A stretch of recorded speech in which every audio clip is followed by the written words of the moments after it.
Leon, I'm Charlie Collins, as you know, and we're companions of Bedford Council 91. And I want you to say hi to the brothers or the companions. Hi, brothers and companions. This is Leon Marx. Leon, let's start right out with this interview. You telling me when and where you were born. Well, I was born in Nichols Hospital in Battle Creek, Michigan. My folks lived in Wheeler Avenue in Level Park at the time, which is in Bedford Township. And when were you born? I was born on July 29th, 1921. Leon, tell me your full name and spell your last name for me. Leon Marx, M-A-R-X. And no middle name? I've got James as my middle name. Don't use it very often, do you, Leon? I don't use it. Okay. Leon, do you recall anything particular about the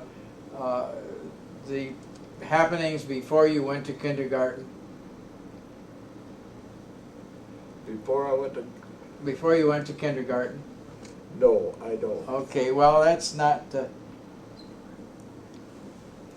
Well, you told us. Didn't you tell us when you were born? Sure you did. July. July 29th, 1921. Excuse me.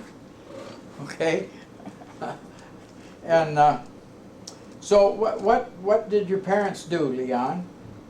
My dad worked at Fort Custer, and he took care of the water and sewer when I was young. And he later became chief engineer of the fort. And your mother was a homemaker, I assume? Yes, but she was also a registered nurse.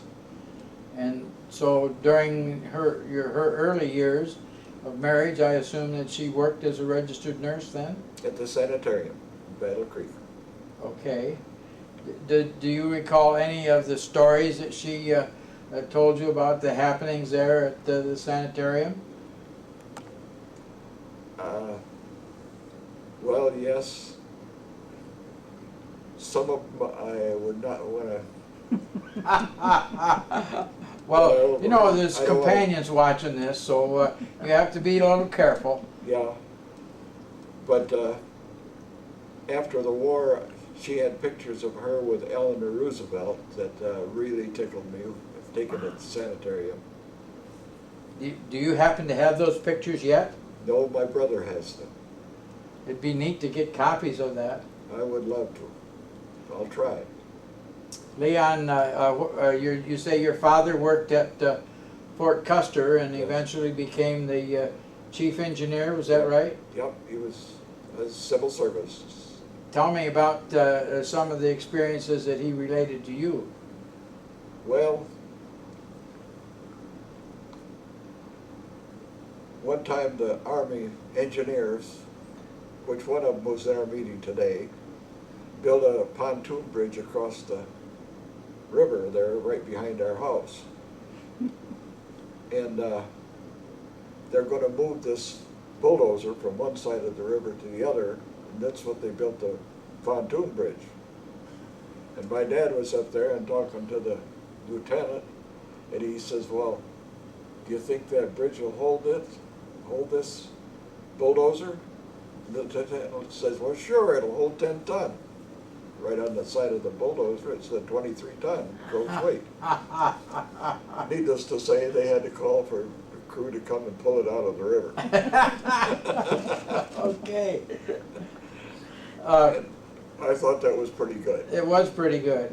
And so your dad said that finally he had to get help to pull the bulldozer out of the river. Yeah.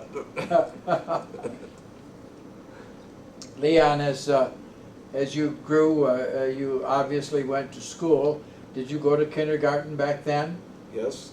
And where did you go? I went through the 9th grade at Level Park School. Okay, so your grade school years was all at one school? The grade school, yes, all at one school. How large a school was it? Oh, you had, let's see, there were about 30 kids in a class, and there were 2 classes in each teacher room. Did you have the opportunity to be in classes where there was more than one grade? Oh yes, there was always 2 grades in each class through that Mhm. school. So, And I think that helped. The second year I got a lot better grade than I did the first year in that room. sure. You know, 'cause I Leon, knew as it. you went through grade school, tell us some of the things that, the pranks that happened one way or another, whether you did them or somebody did them on you, or... Well, me and the brown boy were sitting closest to the door when they were having a fire drill. And the teacher told us, now, when the fire drill rings, the first thing you two do is go open the door and go out in the hall and take the fire extinguisher off of the wall and turn it bottom side up. We knew what was going to happen. No, So where did you squirt it? all over the teacher. My dad bought her a new dress. Okay. So I heard about that. I bet you did. So what happened when your dad found that out? He told me about it. As you went and did some more things in grade school, you said that you went to classes where there was 2 classes. Yeah. What was your favorite subject, Mathematics.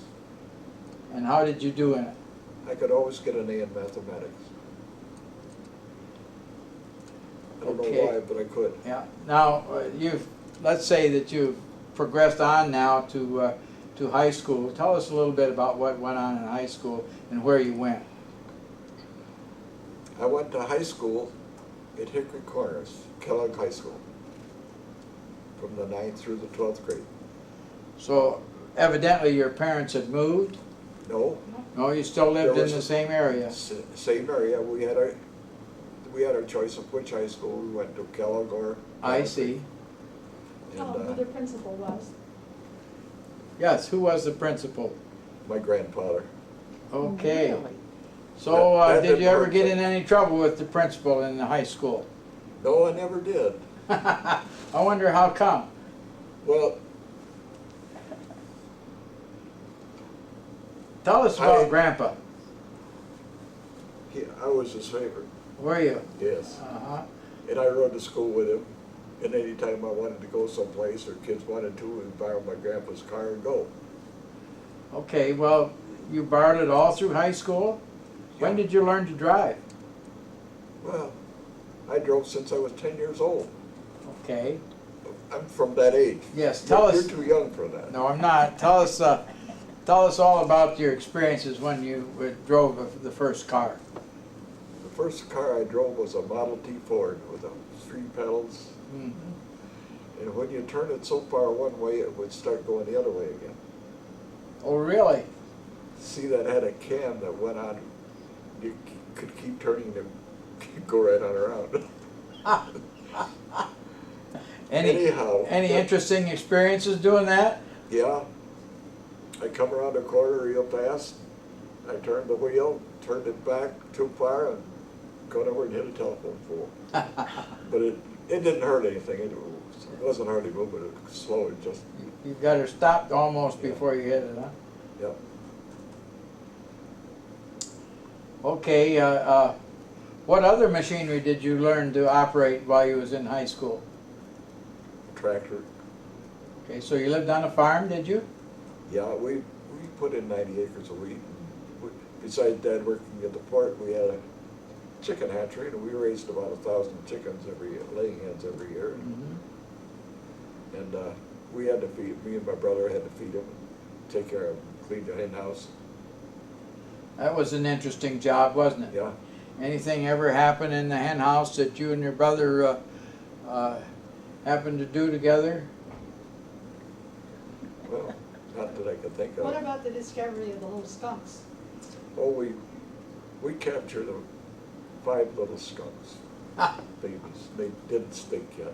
They didn't stink yet, We huh? killed her mother, and Uh-huh. she got killed. I don't remember how, but anyway, we got those, and we kept them in a little chicken pen, and they were pets.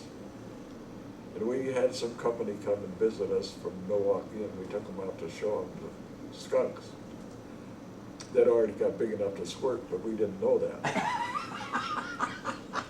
So we took them out there, and one of these skunks got his tail up and turned around, and they got everybody except me and my brother. Everybody they didn't know got it. Uh-huh. So we had to get rid of the skunks. Uh-huh, right then, I bet. You bet. And how did we get those kids cleaned up? Tomato juice. Uh-huh. They weren't just kids, they were grown-ups. Oh, they were? Yes, His Oh, aunts my. and uncles.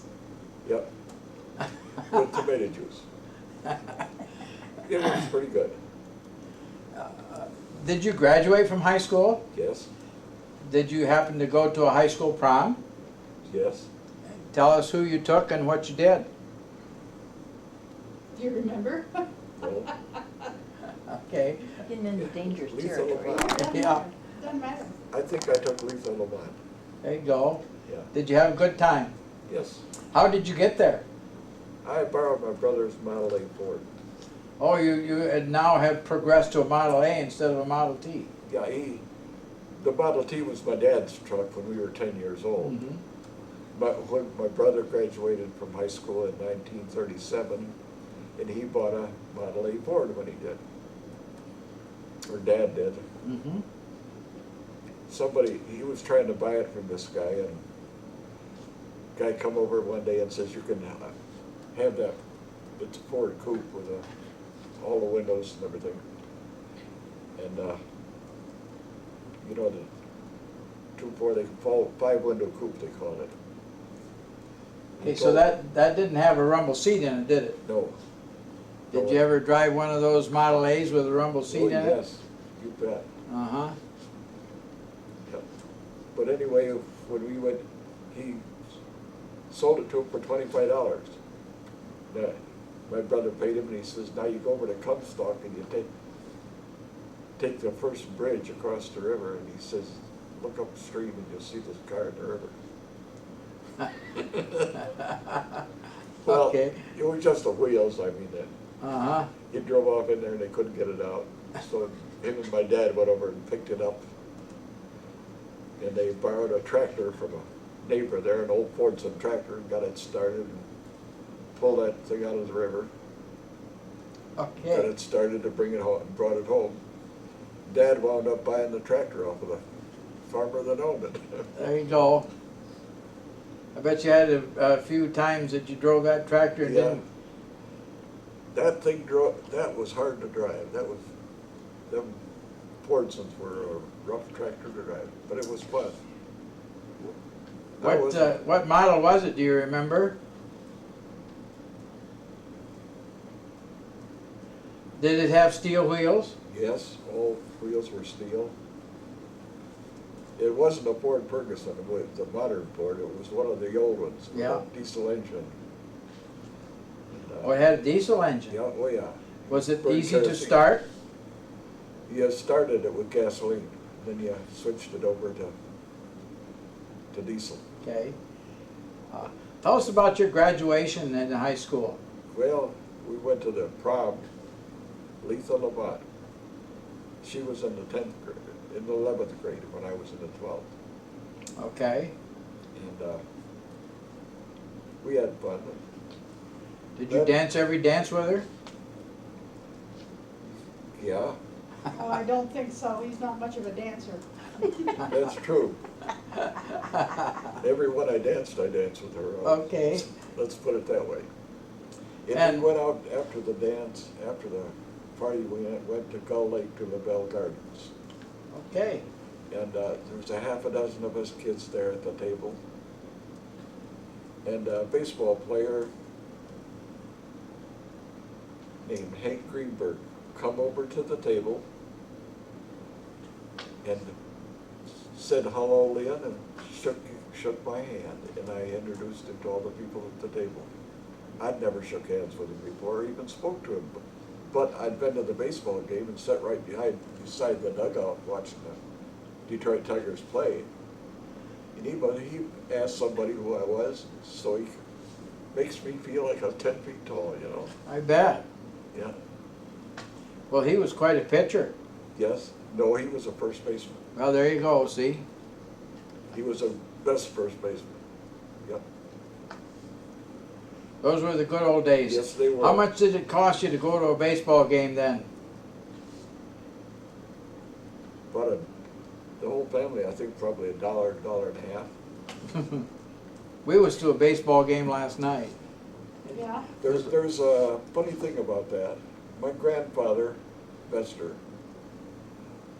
played baseball in college, and for the 1 year, I think it was the first year that Detroit Tigers was in business, he traveled with a team as a player, but he never played a game. But he was listed on the team. Oh, really? You know, and they all knew him in Detroit. And that, quite often, that got us in for nothing. And it got us the seat right next to the dugout. All right, that's how Hank Greenberg knew you then, Yeah. or recognized you. It's because we sat in the owner's box. That's Uh-huh. right. That's how he knew us. But the owner or one of his family weren't there, we could sit in his box.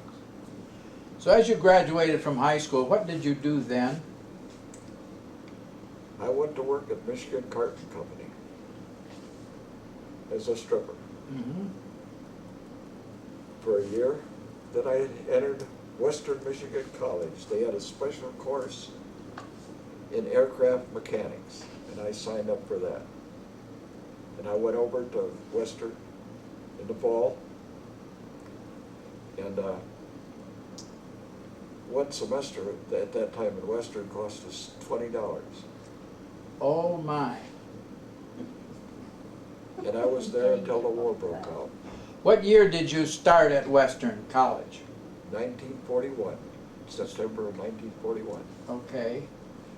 So along shortly after that, Leon, something happened in the world that was going to change your life and everybody else's Yeah. forever. Can you tell us about that? The Pearl Harbor happened. Yeah. The Japanese attacked Pearl Harbor, and the war, and we were at war all of a sudden with Germany and Japan. And when we did, I went home. I was out for a ride with a girl I knew. That was what I was going to ask you. Where were you on that Sunday? I was on a ride with Jane Seymour, and we were over by Lake Michigan. And how did you hear about the attack? I had a 35 Chevy, and it had a radio in it. We heard it on the radio. Oh my. And when I heard that, I said, we better go home. And did you know where Pearl Harbor was at the time? Oh, yes, I did. Did Jane know where it was? Yes, I'm sure she did. We went through grade school together. And, Many people did not know where Pearl Harbor was when they heard about it. So on the next day, what happened then? let's back up for a minute. All right. I was still living at home. Mm-hmm. My father hadn't been home for 2 weeks before Pearl Harbor. But after Pearl Harbor, he was at the port all this time because they were on alert.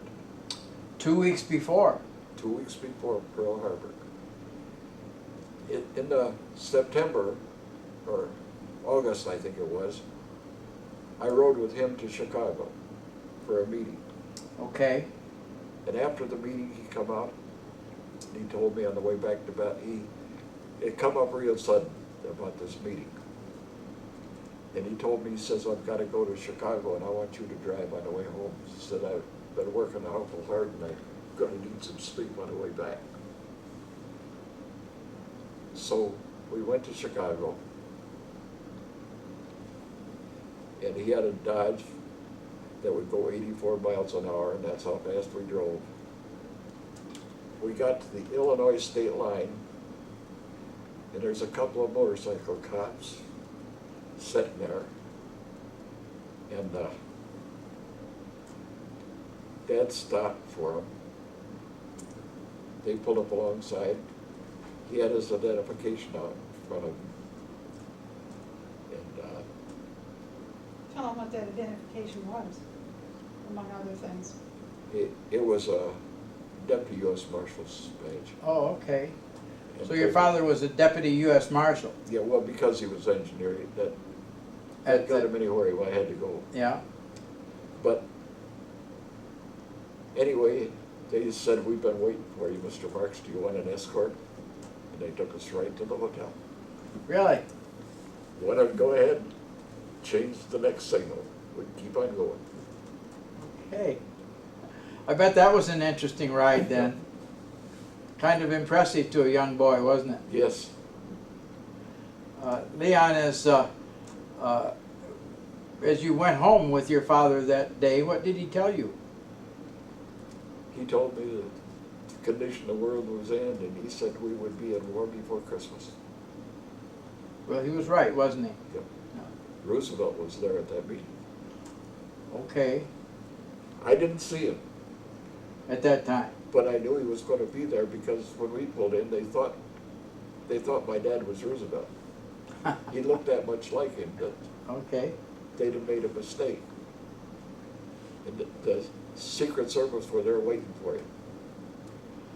Are you thirsty? Would you like a drink? No, I'm not thirsty. Okay. So your father then went to this meeting, and you drove him home, and he told you about some of the conditions that he expected to happen, and that certainly would be why you were as aware of Pearl Harbor as you were. So let us talk about a little bit right at the aftermath of Pearl Harbor. Okay. About Pearl Harbor, my dad and I talked about it. They had, for years, everybody that was not doing the job the way they were supposed to and still had political influence, but couldn't handle it, they would send them down to Panama and let them get lost down there. They could cover up for them down there. Uh-huh. And then with the war getting serious, the one thing they can't lose is the Panama Canal. So they're taking all these guys and giving them a promotion and sending them to Hawaii. Okay. These are the guys that are running things in Hawaii when the war started. No wonder it went to hell. Okay. That's Well, what my dad told me. Yeah, that's what your dad told you. I think he's right too. Yeah, I think he was. Can you imagine a general ordering him to line up the planes right along the runway in the center of the field?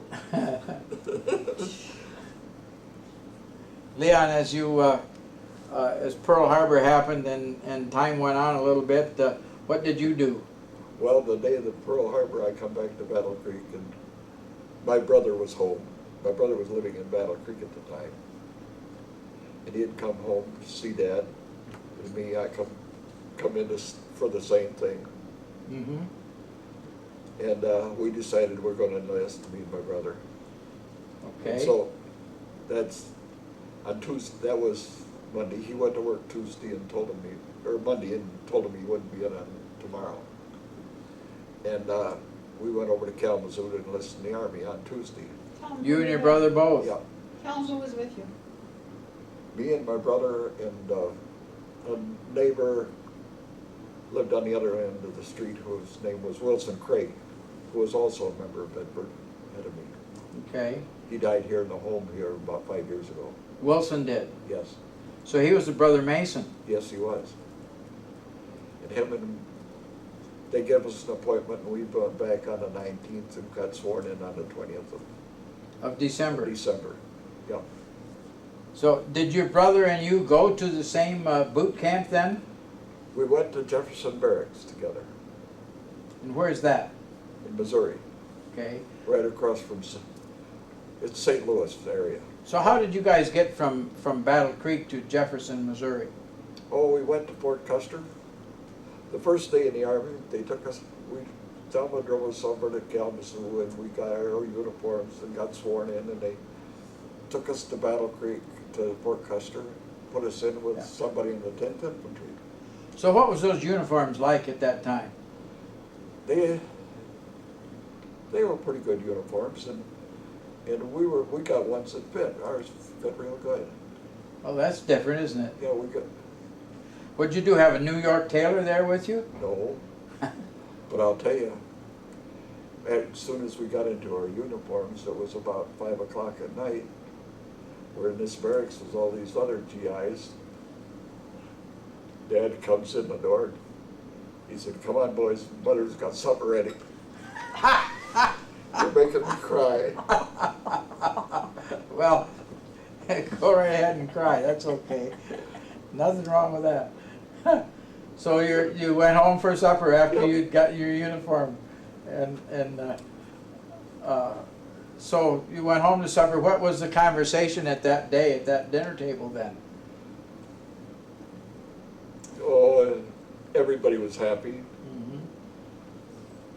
I mean, we enjoyed it. Sure. Yep.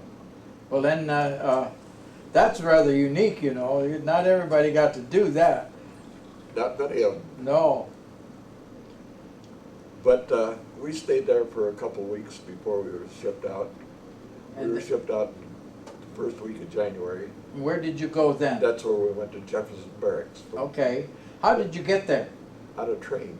On a train. What kind of a train? An old passenger train that didn't have any heat. And it was 3 below zero. Oh, quite But an experience, wasn't it? We put on all our clothes. Uh-huh.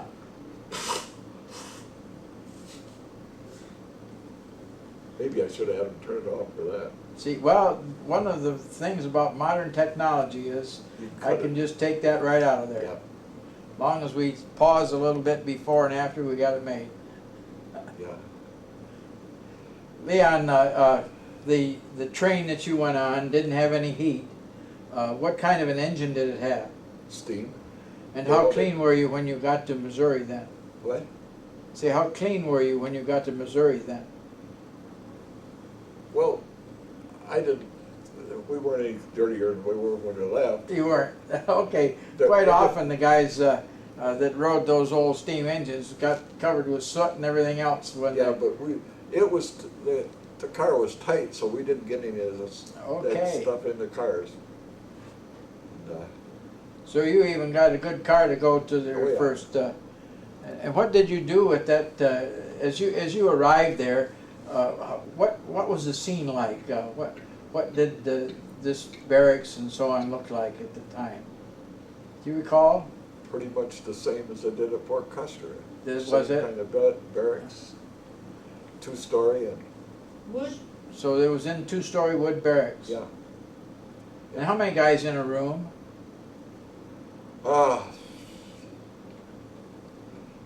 50 or 60. Okay. Oh, the whole second floor was one room, and the whole bottom floor was, Okay. the Mhm. latrine is on the end. Yeah. And from there on up, it's all one room. So now you're at a place in Jefferson, Missouri, to get your basic training. Yeah. Tell us about basic training in boot camp. Well, I was in the awkward squad. Yeah, you know, guys with 2 left feet, they had Oh. them in a special. Yeah. They'd get us out there. There's about a dozen of us. We could keep perfect step with each other. But we get them with the rest of the company, and none of us could keep step with them. So what did they do? The first sergeant that's running it took me and put me up at a guide-on position, and I just marched out, and everybody could keep step with me. Okay. I mean, So you So- probably did a lot of marching and yeah, I probably got up around 10 o'clock in the morning and had a leisurely breakfast and then went out to the field and did some marching. Is that right? yeah. oh, Yeah. yeah. We got up before, and we did some marching and stuff before breakfast. We pulled KP a couple of times. So what did you have to do on KP? Well, we had to clean up the mess hall and everything after the other people ate. That's what I got to do. Uh-huh. Yeah. So any special happenings with any of your companions as you went through boot camp? Do you recall anything that was a little bit out of the ordinary? done that. Okay, well, We had trouble with a KP chaser once, uh-huh. and What's a KP chaser? he's a guy that goes around and he's in charge of where the KPs are gonna work and can make sure they clean up what they're supposed to, and he assigns the jobs to them, each one of them. Okay. What And they're gonna do. so you did KP a few times in boot camp, Yeah. and do you recall your graduation, or did you have a graduation? No, there was no such thing as a graduation. All of a sudden, they called out a bunch of names. That was it. I was on it, and got on the train and went to. You didn't get a furlough or anything at that time? No, they sent us, I went to Mitchell Field in Long Island. So you got on another train and you went off to the East Coast then? Right. Yeah. Tell me, did your brother get to go to the same place? No, he went to Chinook Field. And I went to, because I was taking this course in aircraft mechanics, they sent me to Mitchell Field. And using that credit already that I've had some training in aircraft mechanics. All right. Well, all the training we got at Western was for B-24s. And nobody there had seen a B-24. One hadn't been built yet. You know? You had some advanced training then, didn't you? Yeah. We're getting advanced training on something that don't exist. So but they had drawings. yeah. So what did you do there at the?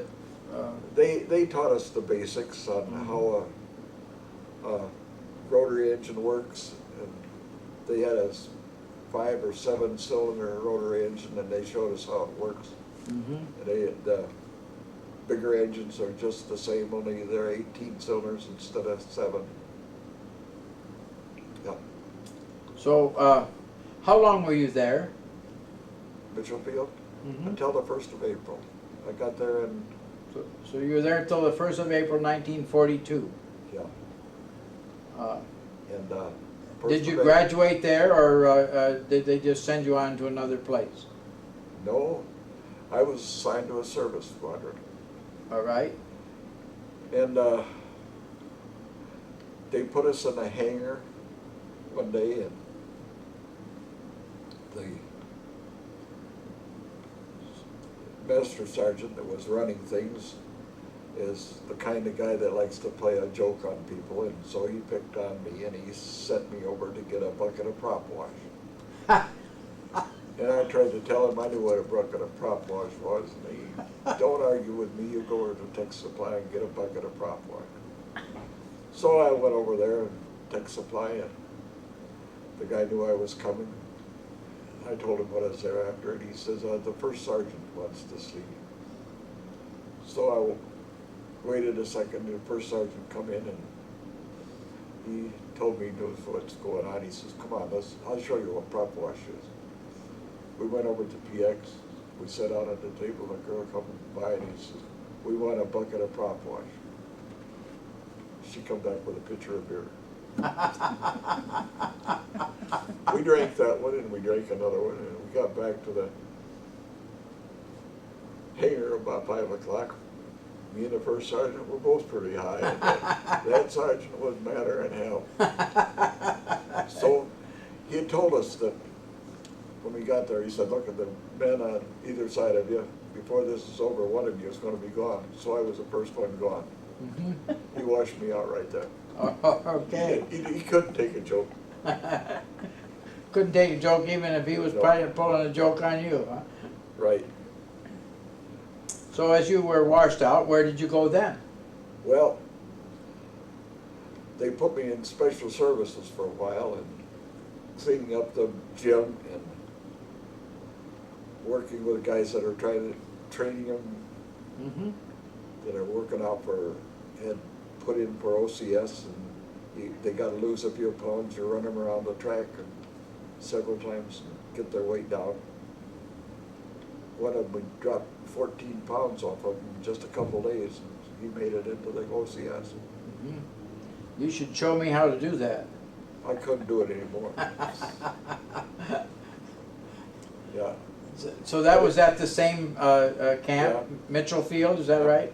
But then, I was out one night without a pass and got picked up by the officer of the day, and so I got reprimanded and got 14 days KP for that. What'd you do on those 14 days? Well, the first day on court, I was working out in the dining room, cleaning up, and after the dinner dishes, or breakfast dishes and everything are cleaned up, you get a sort of a break. And I was heading through the kitchen, and there's a cook there, got a whole bunch of chickens on a table with the feathers on them. And he didn't know what to do with them. He's pulling the feathers out one at a time. And I says, looks to me like you could use a little help with this. And he said, yeah.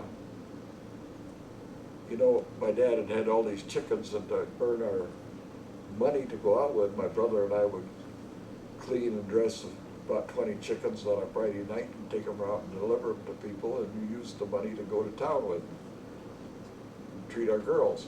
So what did you charge for a chicken at that time? About $1. I think we got $1 a chicken. All That's dressed pretty good. ready. So you did you help this? Yeah, I got a boiling water and everything and showed him. I picked the chickens for him, and then I cut them up. Got it all done for him.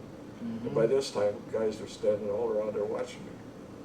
They didn't know how to pick a chicken. They didn't know what the first thing to do. So what'd you do for the next 13 days? I was the mess hall clerk for the next 13 days. I went down and drew their rations, and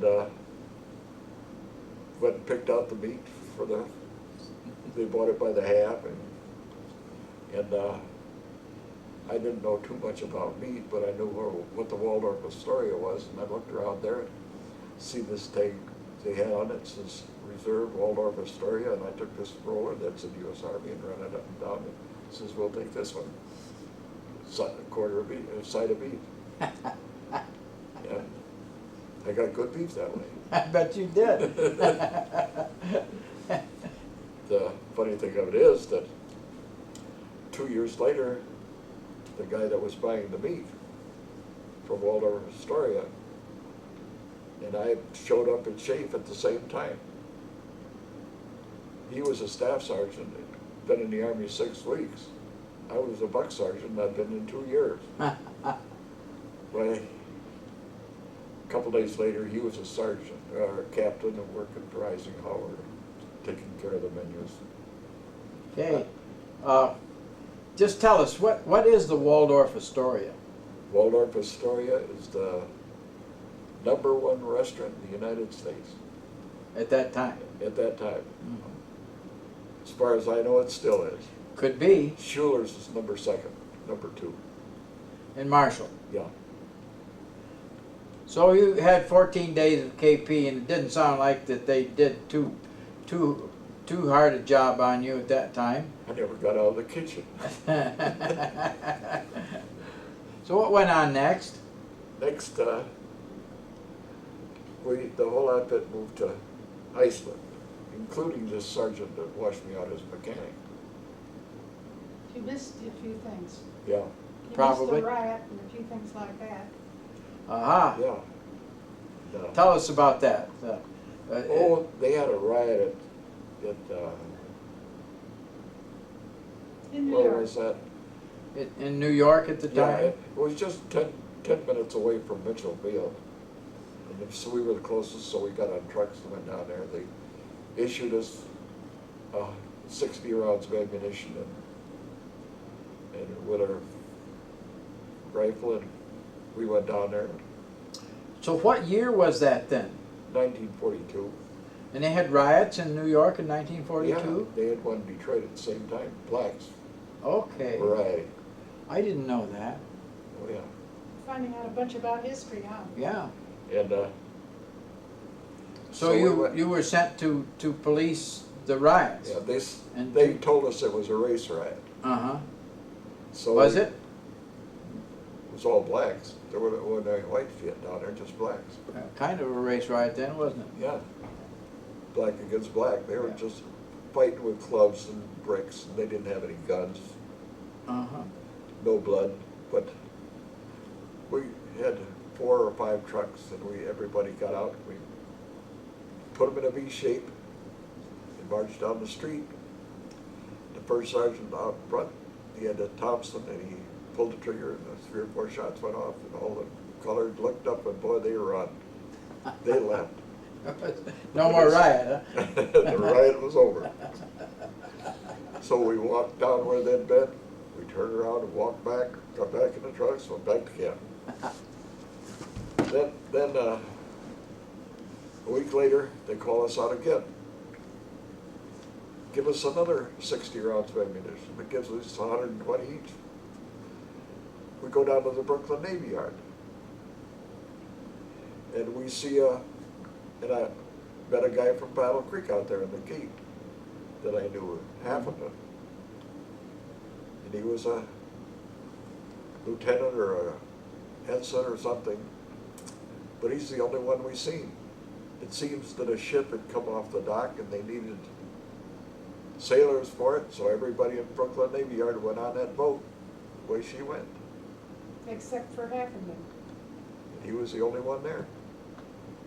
So we were there pulling guard duty until the Rainbow Division come in and relieved us. Okay, what's the Rainbow Division? It's a National Guard infantry unit Okay. that's stationed right near Mitchell Field. So then you left Mitchell Field and went to Iceland, is that Yeah. right? How did you get there?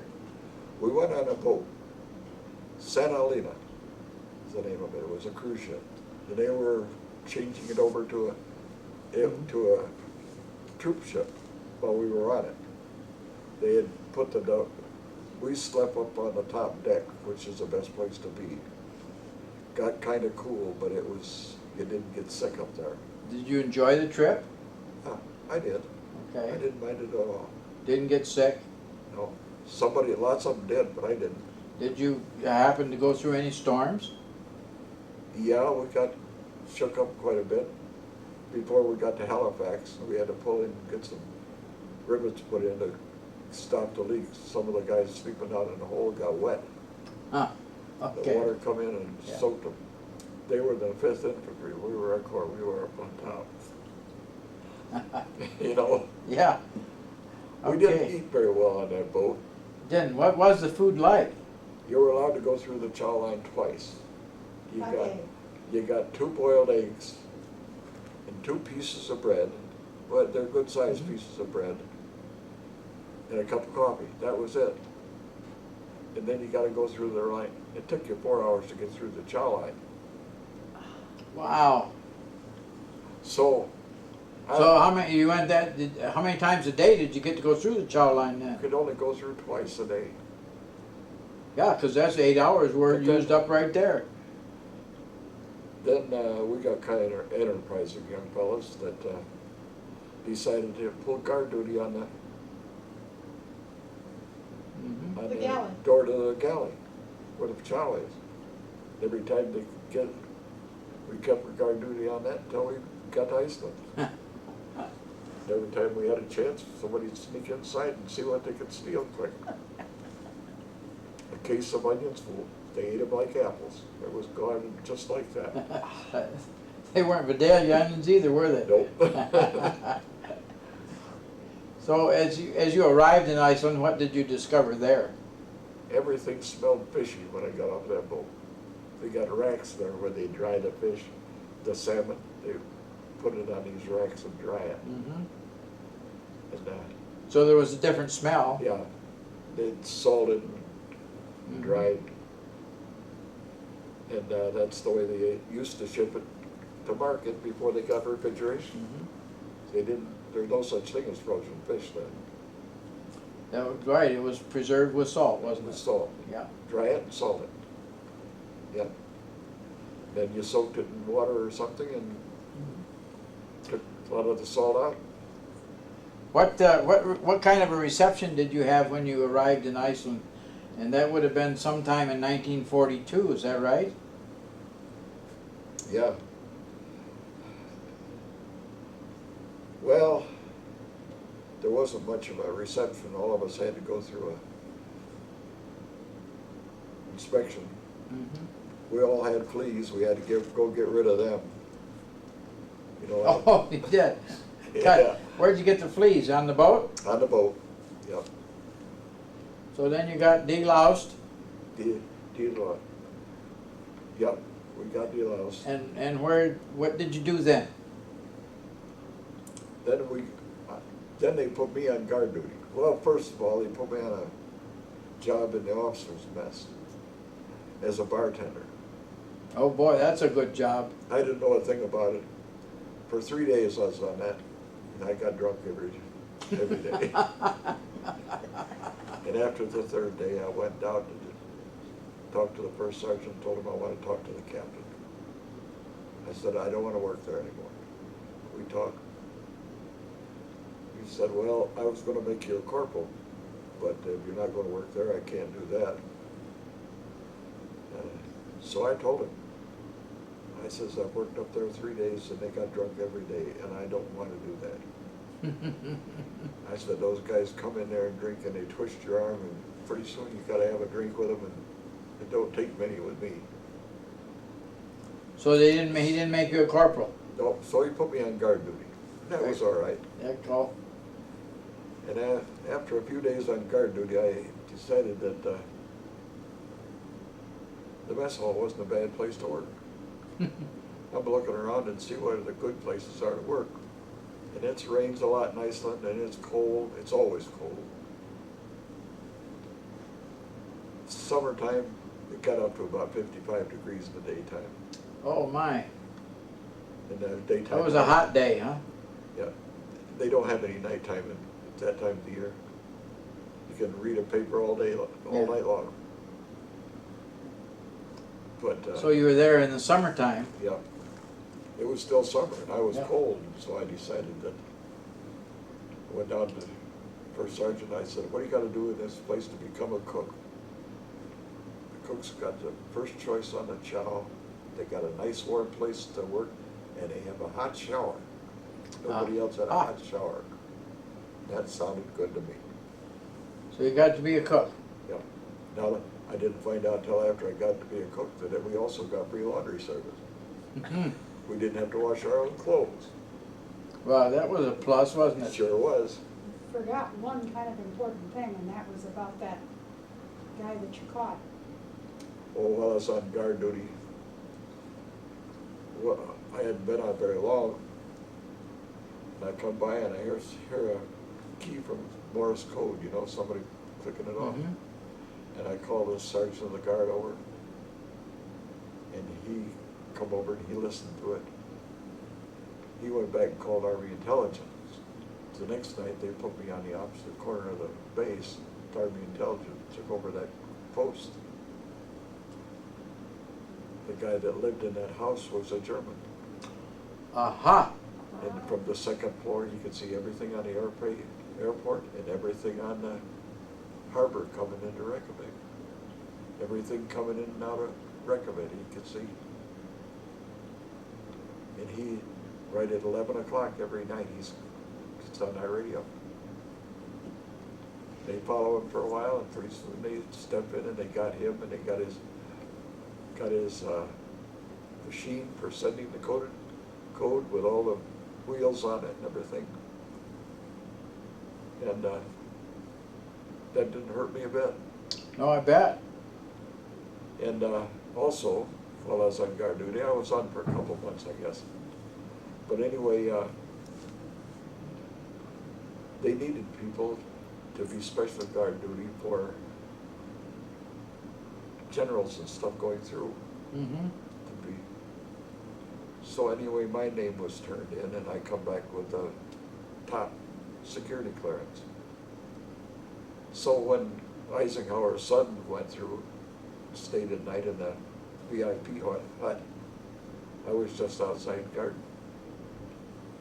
to both of them, and for Molotov, Mm-hmm. several others. Wasn't it Roosevelt's sons? Yeah.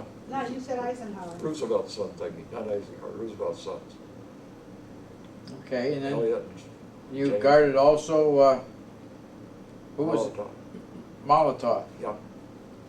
Who was he?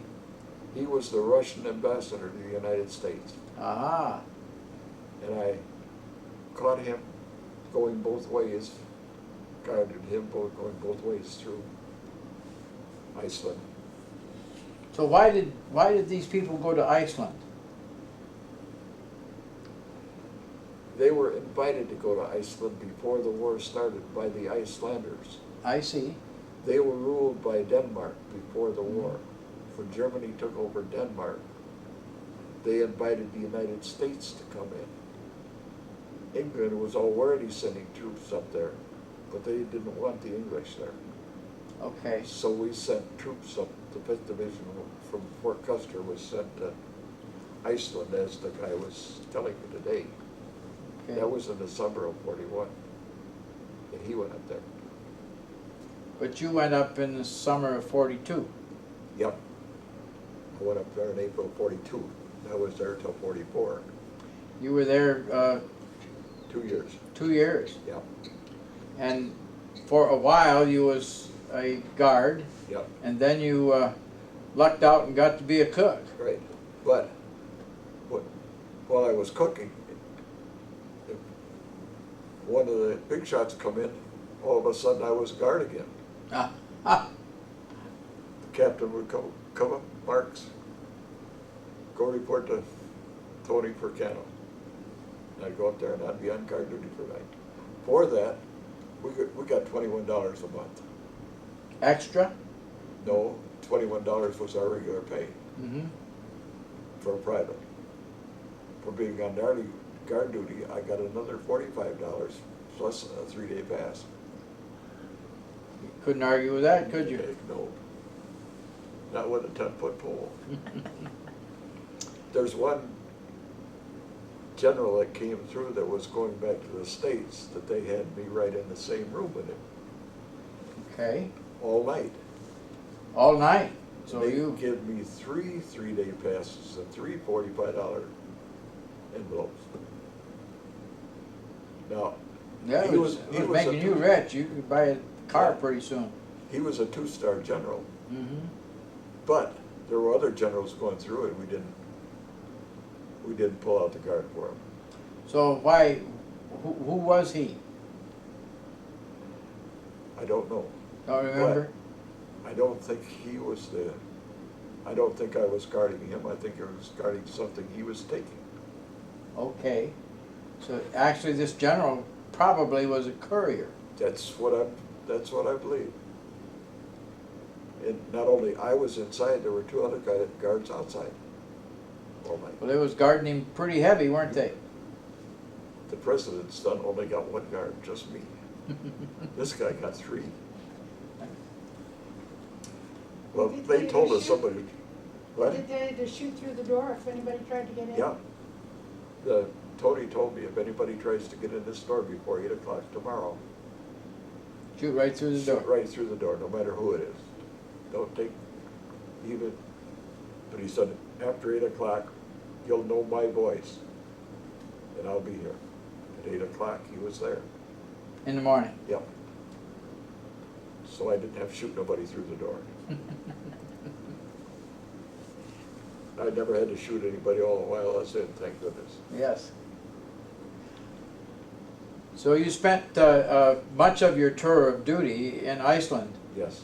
And what happened in 1944 that changed that? They put 32 aircraft mechanics, or 32 of us on a boat, an Mhm. English Corvette, to go to Scotland, or go to England. Okay. And we got there, and we were wound up in a barracks with the 101st Infantry, Airborne. Airborne. Well, they need mechanics too. What the Mhm. heck? They need cooks. Well, right off the bat, the other cook, Bob Jones, they assigned him to a field artillery outfit, and he's gone. And I'm there with 101st. I'm not volunteered to be no paratrooper. And one of the colonels of the thing come along. He says, you don't have to jump. He says, we need cooks. And he said, come on. And he took me over to the office. And he told him, he says, I want this guy for a cook. And they said, sorry, he's already been assigned. And the colonel, he says, well, who's he assigned to? He says, I'll speak to him. They said, they've got you in beaten rank. They're higher up than you are. So we let it go. Then it come along to June. So who were you assigned to?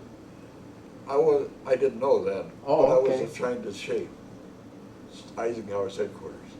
Okay. But come along the 1st of June, and all of a sudden, they come and get me to be a KP chaser for a day on the 2nd of June. Or no, the 1st. The 2nd, they got me out of bed at 2 o'clock in the morning to cook breakfast. We got a bunch of men coming in and we got to feed them. So I go up there and get breakfast. All we had was pancakes and sausage. So I mix up the batter. They go get it. And I said, well, I can't do this alone for that many men. Oh, we'll get plenty of help. They get help that are officers. A couple of them master sergeants, but the rest of them are all captains and majors and officers that are helping me. So we're frying these pancakes and the troops are coming in, we're feeding them to get back in the truck and keep on going. Me, I said, oh, they're going to France. I knew what it was. I didn't have they didn't have kicked me in the teeth. So I didn't say anything. I just worked harder. And sure enough, we got them all fed that day. And the next morning, I slept until about 9 o'clock. Got up and went over to the mess hall, and it was full of wax. They'd pulled in over the night. And I got up there and they fed me breakfast. They got a staff car and took me down to another base about 3 miles away. And I slept down there. They gave me a bunk, but I didn't have any blankets or anything. I had my barracks bag and I put them on this bunk and laid back against them and slept that way. The morning, Frank Hadley, who will become a good friend of mine in the next year, showed up, and we got on a train and went to London, went to shape. Found out what it is. Got off of the train in Tiddington. We carried our barracks bags, crossed down this thing by Hampton Court is where it's at. And a little thing, and the guards are all Scotland Yard, and that's where I cooked for 6 months for the... Say it all out, Supreme. They were majors and above, staff officers. Okay. But it was called Supreme. Supreme Shape is Supreme Headquarters of Allied Expeditionary Force. Okay. They had the shield and so forth, like Eisenhower wore. And So you cooked for Eisenhower and his staff? Well, I cooked some meals for Eisenhower when he was there. He had his own private cooks in his house. Okay. Yeah. Did you then cook for some of the staff? Yes, I did. Did you ever meet any of them to know their names? Well, I had a young fellow named Patton that I cooked with, and his uncle was George. Wow. And I met him. He You come met in George there, Patton? Yeah. And he come in and to our barracks with just a GI's uniform on, GI pants, GI shirt, no stars, no brass, no nothing, just the pants and shirt. And we started. Somebody said, attention, and he said, remember, you salute the uniform, and I don't have one on. I'll be darned. So how often did he do that? Oh, he was there 2 or 3 times. Okay.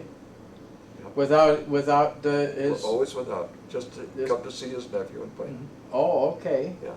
He said, but if you want to know what's going on, go talk to the cooks. They know everything. Which is probably true. Yeah. So, did you get acquainted with any of these fellas to associate with them at all, or not? The staff that you cooked for? No, not too much of the people I cooked for. The staff was quite different. Everybody had top security clearance in shape. Mm-hmm. You had to have that or you wouldn't be there. Nothing else mattered. Okay, now tell me what SHAFE is again. Supreme Headquarters, Allied Expeditionary Forces. Okay. That's not just American officers, it's English, it's Polish, it's French. Whatever armies were left that came to England are part of it. Okay. Yep. Now, Leon, we got to take a special forces. No, Well, wrong. Special, as a cook, Yes. we didn't get quite as much spam as the rest of them, but we got our share. Because there were things we could do. Like a fellow and I went out on the beach one day and there's all these little clams on the beach. And it's just covered with them when at low tide. So we took and filled our helmets with them. Him and I, and we took them back to camp and we got a boiler going and we steamed them. And got some melted butter and the captain comes in and sees what we got and we feed him some of the clams too. That's a real treat when you're... It sure is. So we had to go back the next day with his Jeep and fill up enough of those in that Jeep to have them done for everybody. Okay. That one sort of backfired. Yeah. But Well, we but had- it was interesting, wasn't it? Yeah. Tell us the fellas that you knew or knew of there at that particular time. What was the date on that? 1944. 42 to 44. I wanted to tell you about the special meals we got. Sure. We could go into town and eat at a restaurant. They didn't have too much. But you could always get a steak, a pony steak, which is horse meat, Oh my. but it's good.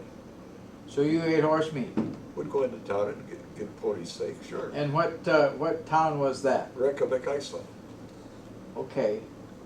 So that was before you went before we went to England. to England. Yeah. Yes. Yeah, and then, now we can get back to England. Oh, anything other that come to mind about Iceland? I can't think of anything. right Okay, now. well, let's go back to England then.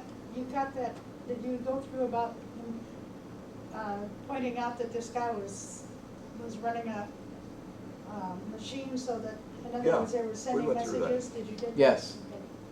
We got that in.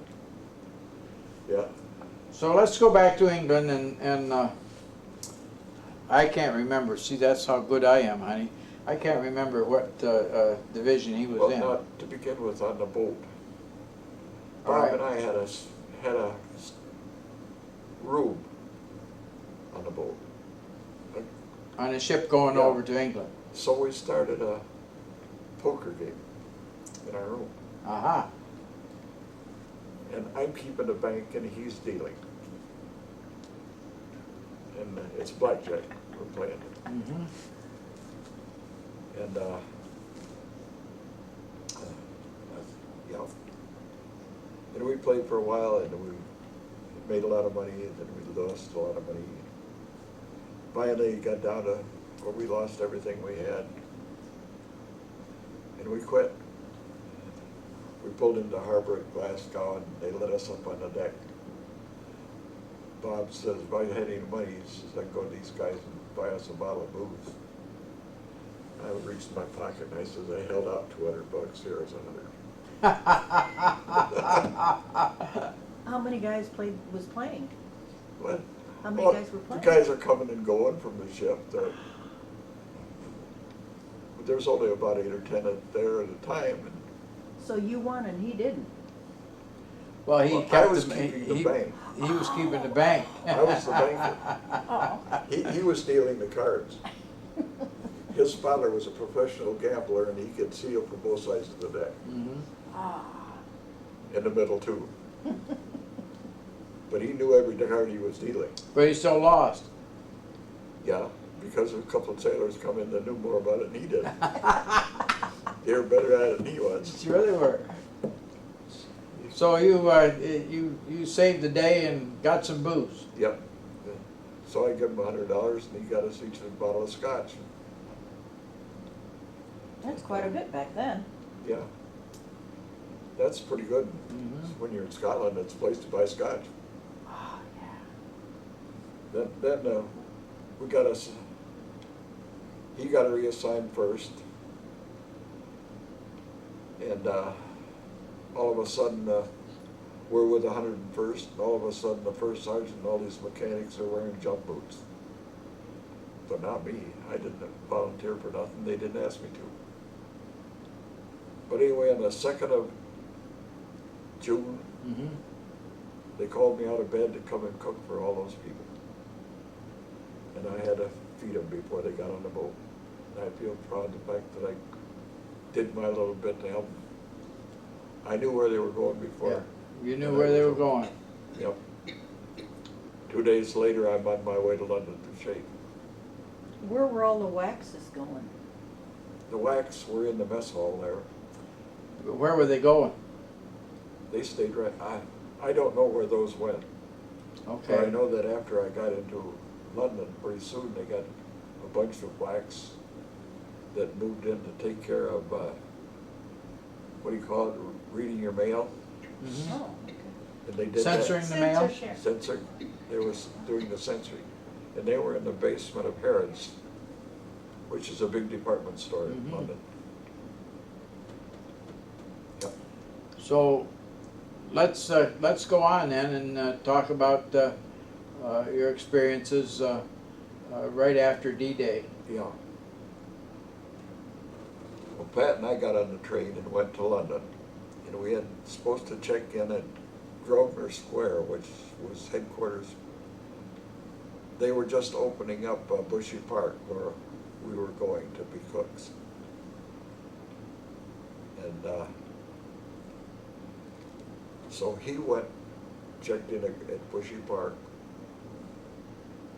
in Grosvenor Square, and I stayed back with our barracks back in the railroad station because we knew we had to take another train to Teddington. And when he got back, we just started on through. Anyway, the railroad station there is all glassed in. Okay. This is the 4th of June, Yes. and all of a sudden this plane goes by with a big thing on the front making a hell of a lot of racket. And it goes right by the window right in front of us, right off, and then it finally hits a building over there and explodes and it threw it all to hell. We didn't know what it was. We told them about it. And it was a buzz bomb. Okay. That was June 4th. June 4th, yeah. And Now, then what we is a got- buzz bomb? It's a rocket. It's a ton of high explosive with a wing on it and a jet engine. Oh, okay. They take off from Germany and they fly over the English Channel and land wherever they run out of fuel. Mhm. So there's no pilot or anything? It's No. just Nope. a bomb? It's a dummy. Okay. And It's a bomb with wings. we never heard of them. We got into camp and told the officers there about what we'd seen go by. They said, oh, that's a flying gas main. That's what they were calling them, these explosions going on. Flying gas main. Yeah, flying gas main. Okay. I mean, everybody knew, they were coming already before this. everybody knew it, but they hadn't named buzz bombs yet or anything. Okay. And they get an explosion without people knowing what it is. They say, well, it's a gas main. Who was sending them? Germany. Oh, Germany. The German. Yep.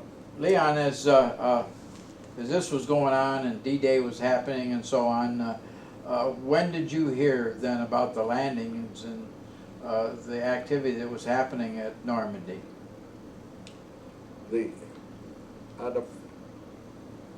When we got to the camp on the 5th, the next day, Mm-hmm. some English woman reporter said that the invasion was on, and the invasion was. The Pathfinders were going in. But they tried to say, no, it isn't. Well, it wasn't the actual invasion yet. They had to get the Pathfinders over there first. And they were there. Okay, so that was the 5th of June. Yeah. And she was right. But we knew where those people were putting on the, going there and beating. I knew she was right. Mm-hmm. So then we went up to the camp where we were supposed to be. But these guys are working, and they called us in and told us on the 5th, and had us make a whole bunch of sandwiches. That's all we had to do. And then go to London. We want you on the street.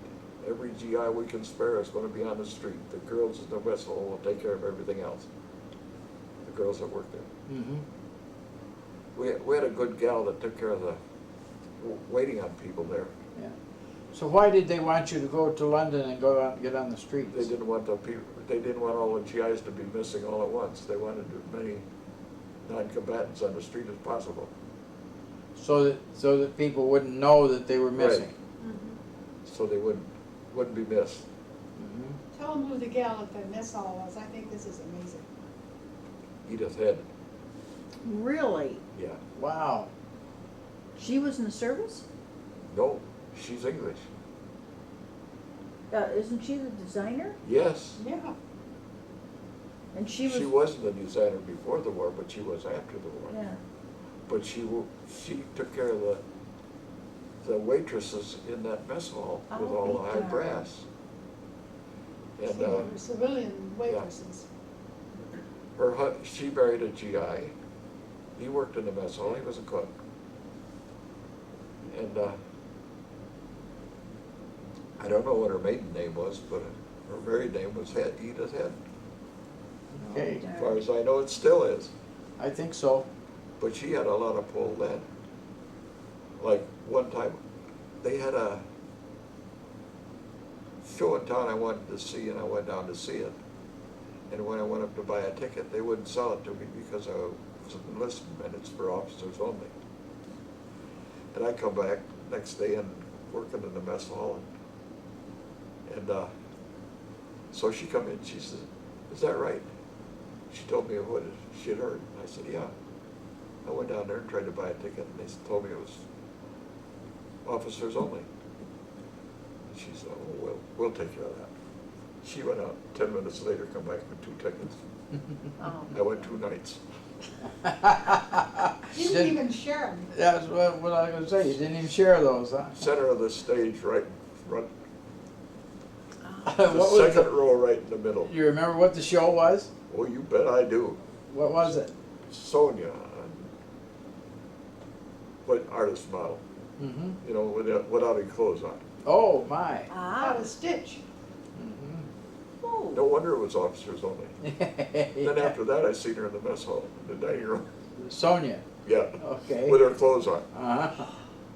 Funny thing though, years later in Colorado, we run into her son. Said, "Do you know my mother?" "Sure I do." I said, "Who was your mother?" And he told me. I said, "Yeah, I know your mother." So I saw her without any clothes on, huh? He said, "She never wore any clothes, did she?" Now, you guys weren't married at this time. No. were you? No. We were married in 1947. Okay. Now we've progressed to the few days after D-Day. How did things come down then? What did you do Well, things settled in pretty quick. The chef running the kitchen was a real chef. He knew. I learned a lot from him. I was an Army cook. They had sent me to cooks and bakers school. Mm-hmm. But that's not the kind of cooking he likes. We cook things his way. GIs didn't get that kind of cook. Now, in the dining room there, it's set up different. I cooked the meat and potatoes and all that. There are 4 or 5 other cooks that all they did was put the stuff on the plate. Okay. You put it on the plate just exactly so. You make the salad, and it's got to be just exactly right, with just the right amount of dressing on it, put on in the right way. So who did you feed with this kind of good food? This was majors and above. Anybody higher than a major could eat there. And a lot of English ate there regular, the English officers.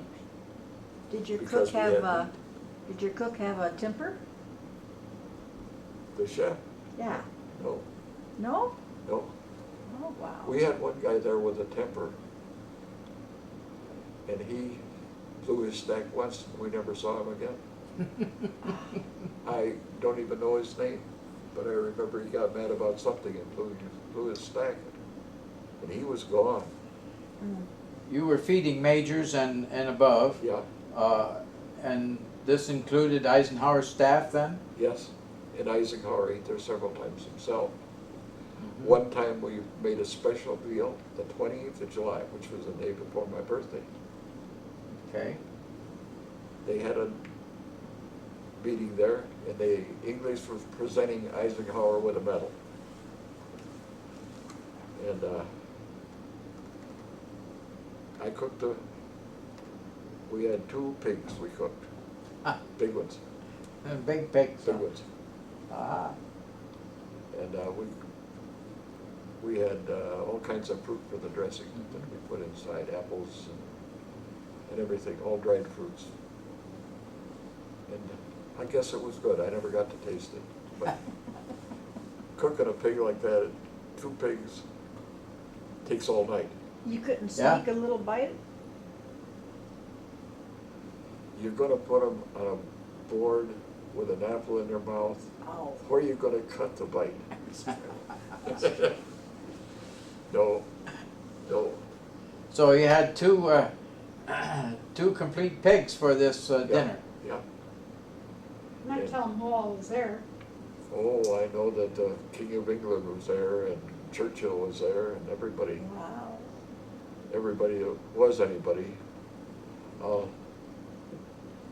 Montgomery wasn't there, but Patton was. Okay. Yep,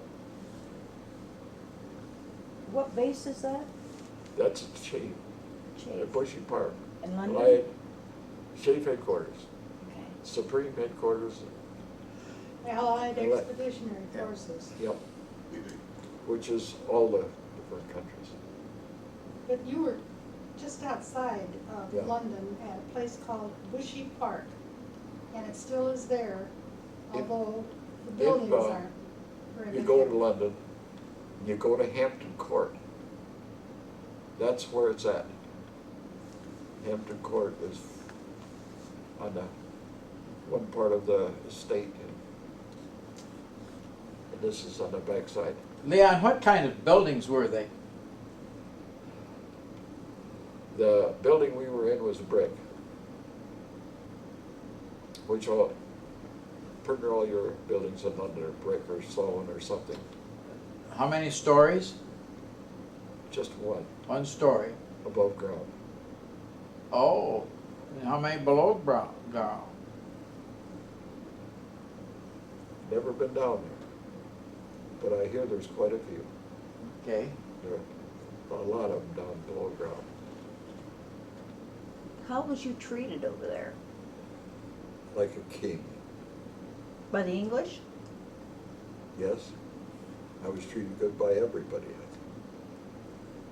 Is that because you was a cook? I don't know. Maybe people like me. I kind of think it's because I'm me. There you go, There you there you go. go. Not because I'm a cook. Yeah. But anyhow, after a while, they asked Pat and I to volunteer to go to Russia. Some Irishman come in there and talk to Pat, me, and he was the head of the OSS. He had an Irish name, but I've forgotten it. Isn't it like, starts with a D, you just be able to say it, Donnelly, Donnelly, I think that's it. I don't think so. I don't think that's it.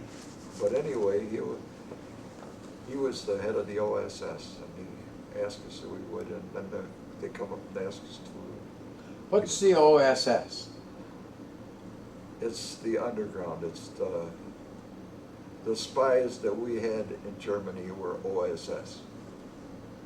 They're it's Office of Secret Service, wasn't it? something like that. Yeah. Office of Strategic Services or something. Mm-hmm. Anyhow, learned quite a bit about them. And so we went to Russia. And Tell us about that. That sounds like it's interesting. the trip to begin with was quite interesting. We got on at the airfield at Heathrow, Mhm. wherever, no, in London we got on the airplane and it was Harriman's B-24, that was special made. And we flew that to Naples, Italy. And at Naples we had a rough landing, 3-point with a tail, with a nose wheel first. Mm-hmm. And it bent the nose wheel, so the pilot was a good pilot. He pulled back on the stick and raised the front end off of the ground, and he's steering with the brakes on the two wheels, and the tail is rubbing on the runway to steer it. And because he bent that front wheel and slacked over. So we had to leave that plane there. And we took off in the C-47 the next morning. But Pat and I got into an argument with a captain there. He says, well, you got a couple cooks here. He said, we're short of cooks. We're always short of them. We're going to keep you guys right here. So while I'm there talking to the captain, Pat says, you keep him busy. Well, he took off. While I'm talking to the captain, he goes and gets the general. By the way, Molotov was with us on that airplane. Really? The Russian, yep. That And was Pat the and I- Russian ambassador at that time. And when we got on the plane to go over, they had issued us each a 45, which was all right. When we got on the plane, they handed each of us a Tommy gun. We get in the seats in the back, and between the seats are 2 BARs, 30 caliber machine gun. Oh my. You're loaded for bear. Yeah. So, but anyway, we cracked that plane up at Naples. And this captain has given us the devil, and the general comes over to talk to him. And he started explaining to the general, well, you got down here with that these guys got first priority on any plane going out of here. And he says, no enlisted men's got that kind of authority. And the general says, but they're with me. Then he says, but you've got them enlisted with top security clearance. And no enlisted man is that high. And the general says, Captain, I can assure you that their security clearance is higher than yours. Ooh, bet he didn't like that. So they got him to shut up and pay attention to orders and do as he's told. So he gives us a room in the bell tower of the Convent. convent. Funny, you know. Mm-hmm. That bell rang every 15 minutes. He got even with those guys. The captain did that, huh? But he didn't get his cook, did he? No. But the next morning, we got up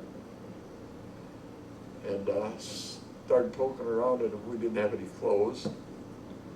The nuns had taken all our clothes the night before and taken them out. Pretty soon they brought them to us, and they were all cleaned and pressed, everything, just perfect. Shoes shine, didn't you say? And they had cheese and crackers and stuff for us to eat. Some sandwiches. You could have stayed there for a while. You bet. They treated us. We could put up with that, Belle. Yeah? Yeah. To every good, there's a little bad. To every bad, there's a little good, I guess. Mm-hmm.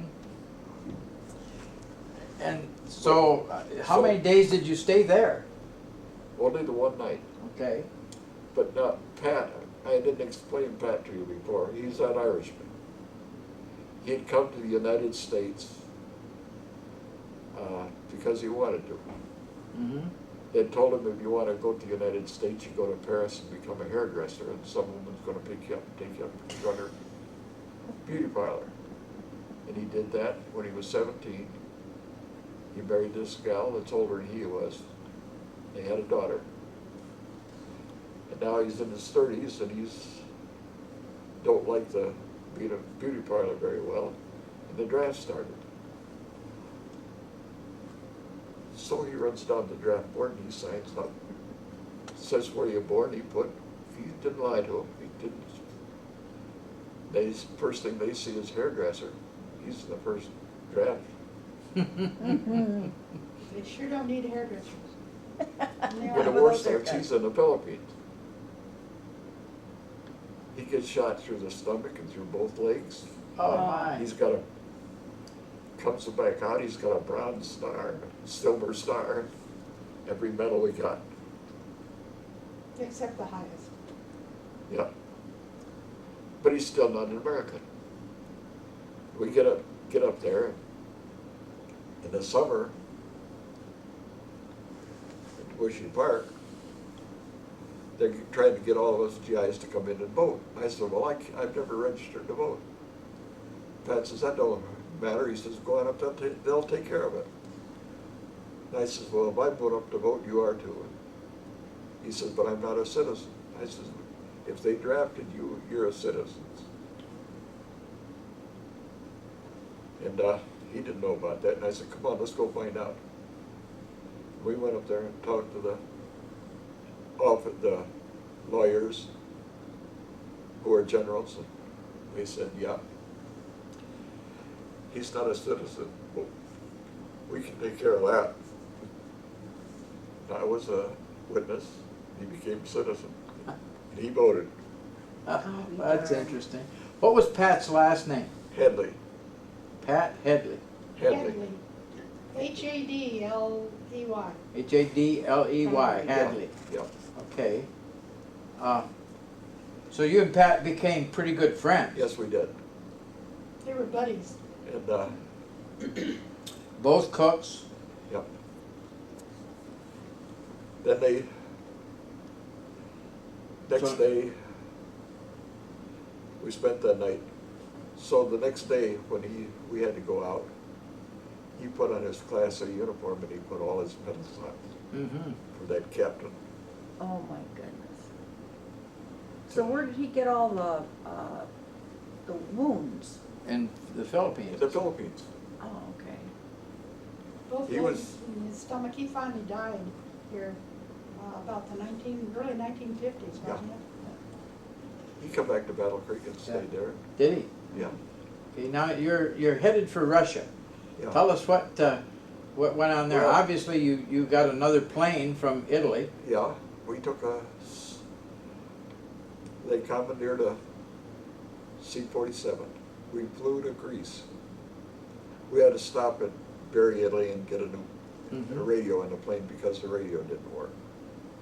And that C-47, they put one in. Mm-hmm. And then we went on to Greece. And they stopped and the general went into this little hut. And when they pulled up there and stopped the airplane, he says, you better set up the machine gun, VAR in the doorway. And I did. Set up the tripod and put the gun on it. And opened the door and the end of the runway and the building are only about 5 feet apart, and that's all the space I had to shoot. I told him, I don't have any field of fire, what are you gonna do? He said, well, you better get down under the wing. So I got down under the wing. There's a Greek down there while they're meeting in the building. Mm-hmm. And the Greek was so admiring that gun. And pretty soon the Germans start shooting at us from over the hill. Or somebody was. This is the 3rd of December. And mortars coming in on the runway. They're close when they shoot a mortar on the runway. Yeah.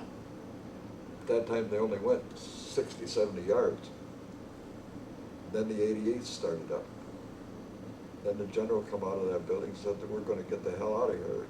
And I started picking up this BAR, and he said, leave it. So I handed it to that Greek that was here. And there was a hill at the end of the runway where all the firing was coming from, and he took off heading for that hill with that gun, and we left. Oh my. And we got to Cairo, and the Germans and their bunch had driven the English out of Athens.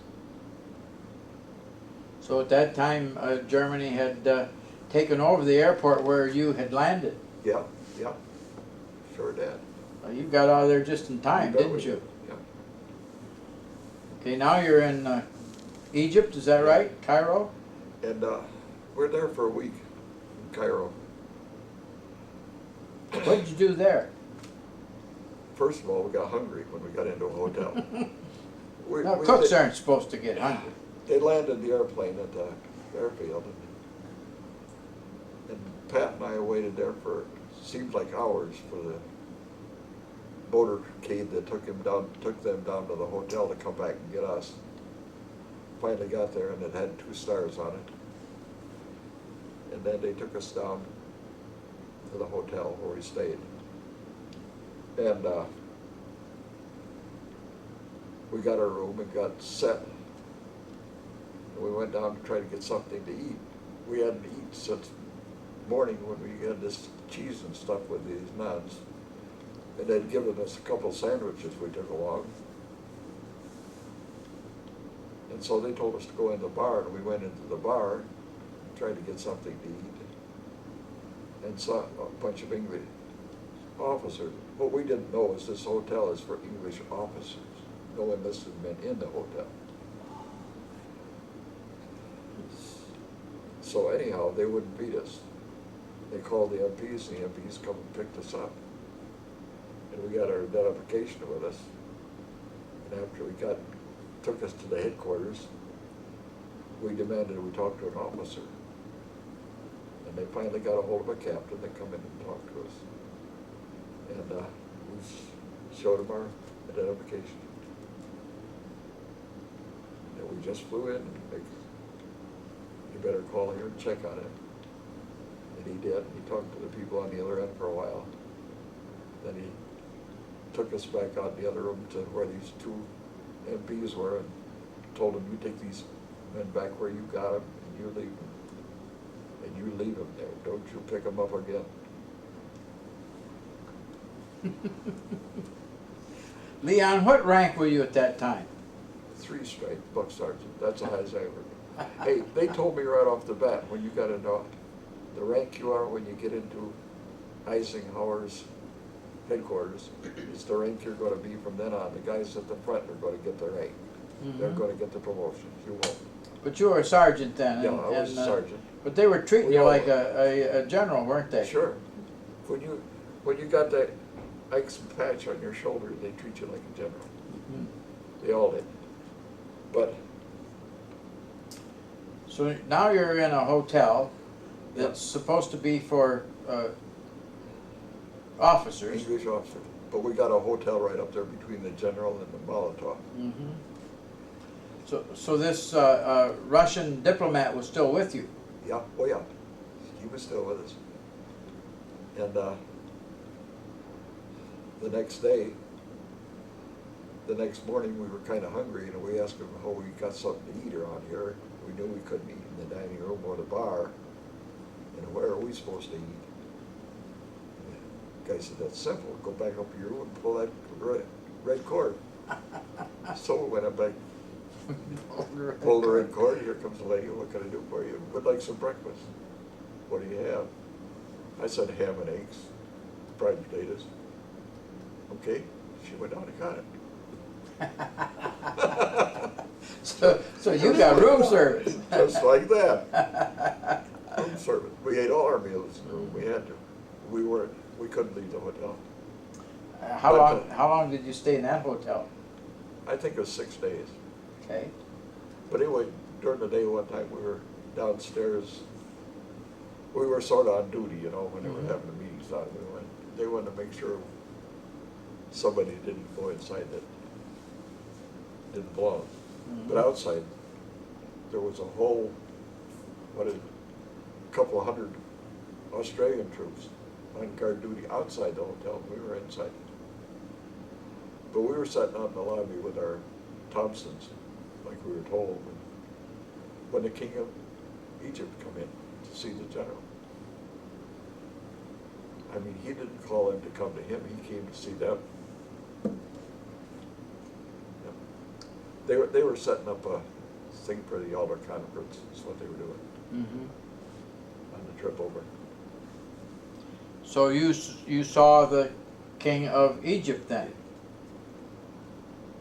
Well, I'm not sure. I know he was in the middle of this cluster of men that come through. Wasn't his name King Farouk? Yeah, King Farouk. Uh-huh. From our room, we could look out and see his castle. He lived that close. Yeah, it was quite an experience. You've had a lot of experience there as a young man, didn't you? The gal that waited on us over in our room was an American, and I got her picture over there that I got on the way back through. And I had the camera. And tell them about her. That's yeah, she had a son, and her husband had worked for Shell Oil Company when the war started in Egypt. And they were never able to get out, and he was killed. And she's there with her son alone and can't get back to the States. And wanted to know if I could help her, talk to the general, something to help her. And I said, well, I don't know if I can. I'll try to. But I tell you, I got a better idea. I says, why don't you go down and volunteer for the Red Cross and see if they won't take you home. So on the way back through,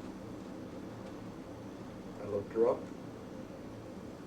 and sure enough, she was working for the Red Cross, and they were going to take her home. All right. she and her little boy. Yep. So now you See the say, little so boy as in the I go picture back there, through, that's so her. That's the little boy. tell us what went on after you left Egypt there in that 6 days.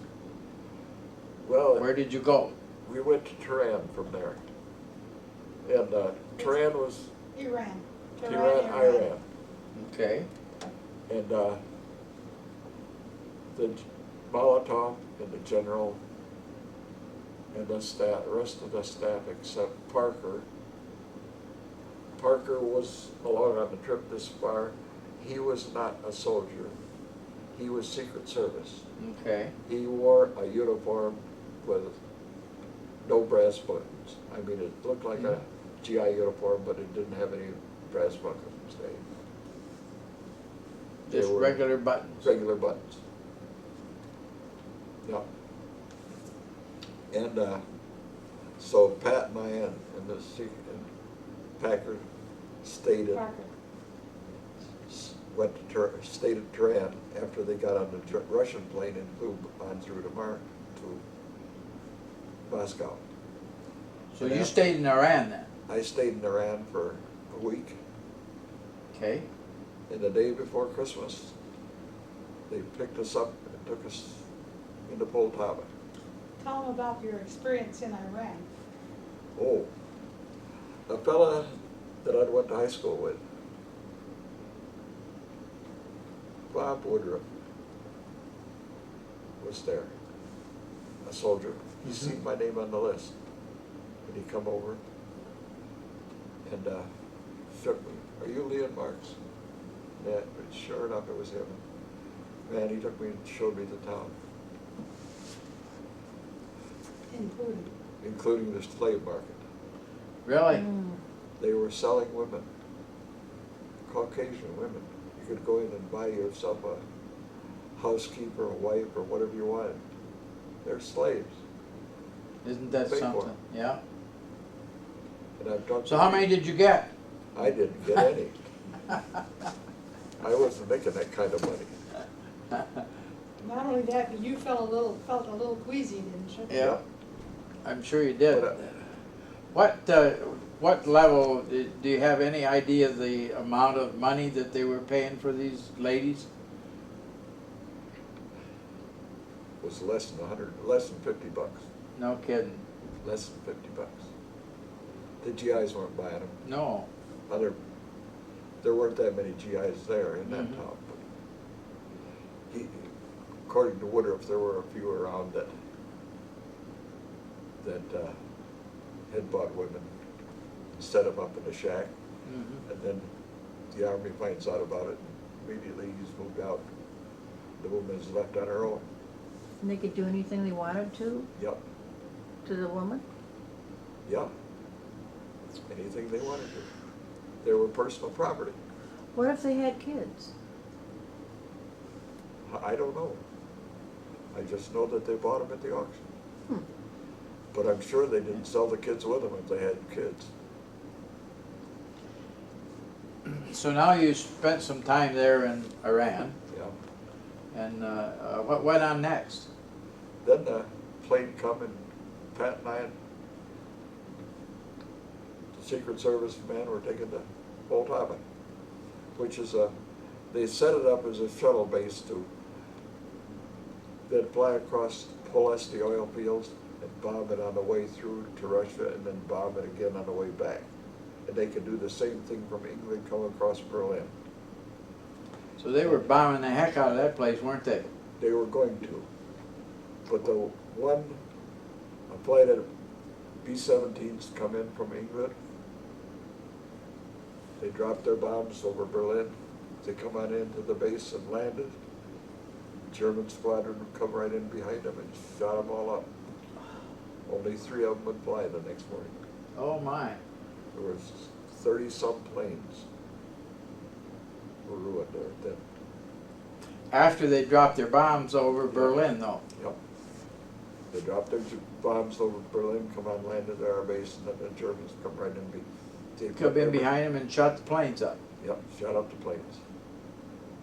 And that was the end of that shuttle bombing. They didn't try that again. But we stayed there, the Americans. Then I come along there. So you saw all these planes shot up. Oh yeah, they were down at the end of the runway, all piled up. And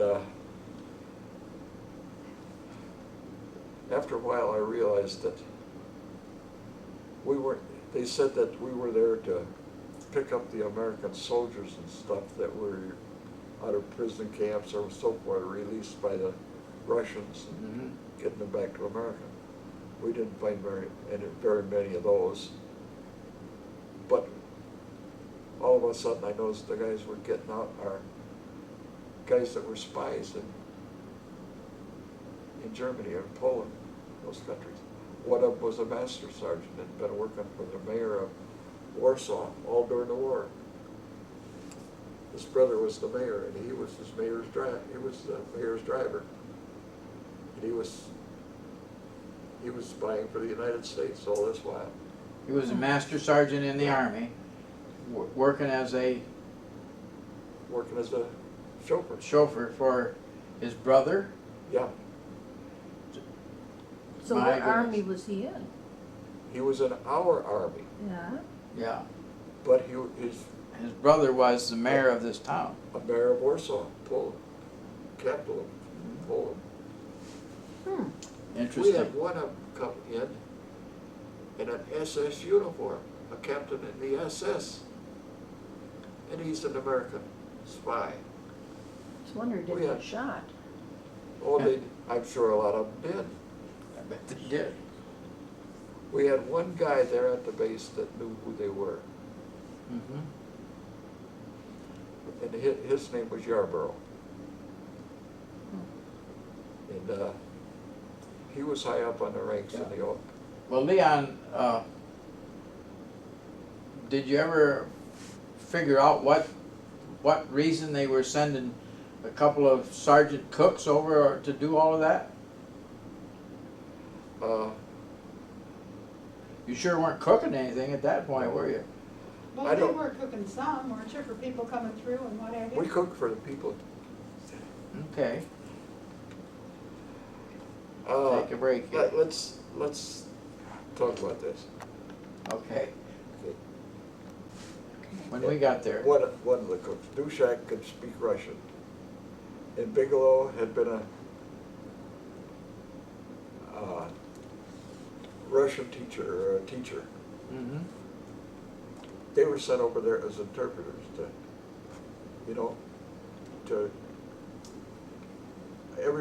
every guy they had cooking there had been sent over as an interpreter. They got over there, they find out after a short time, everybody can speak and understand the Russian.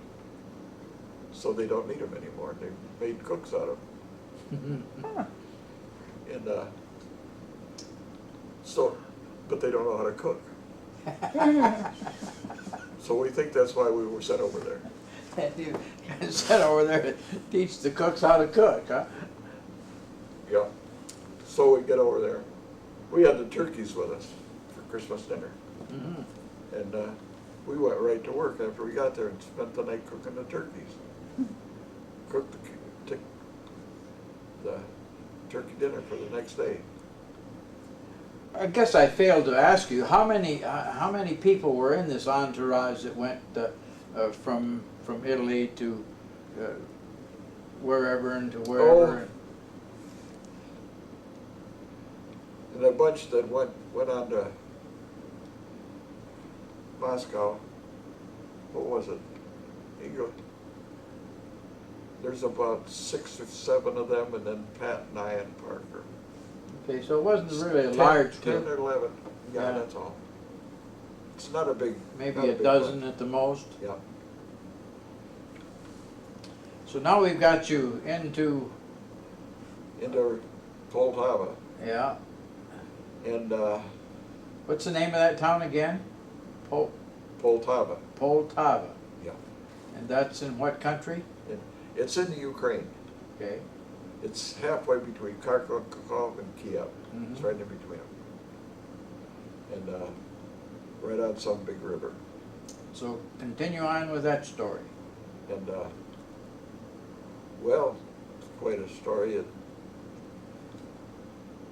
They were there getting out the Secret Service.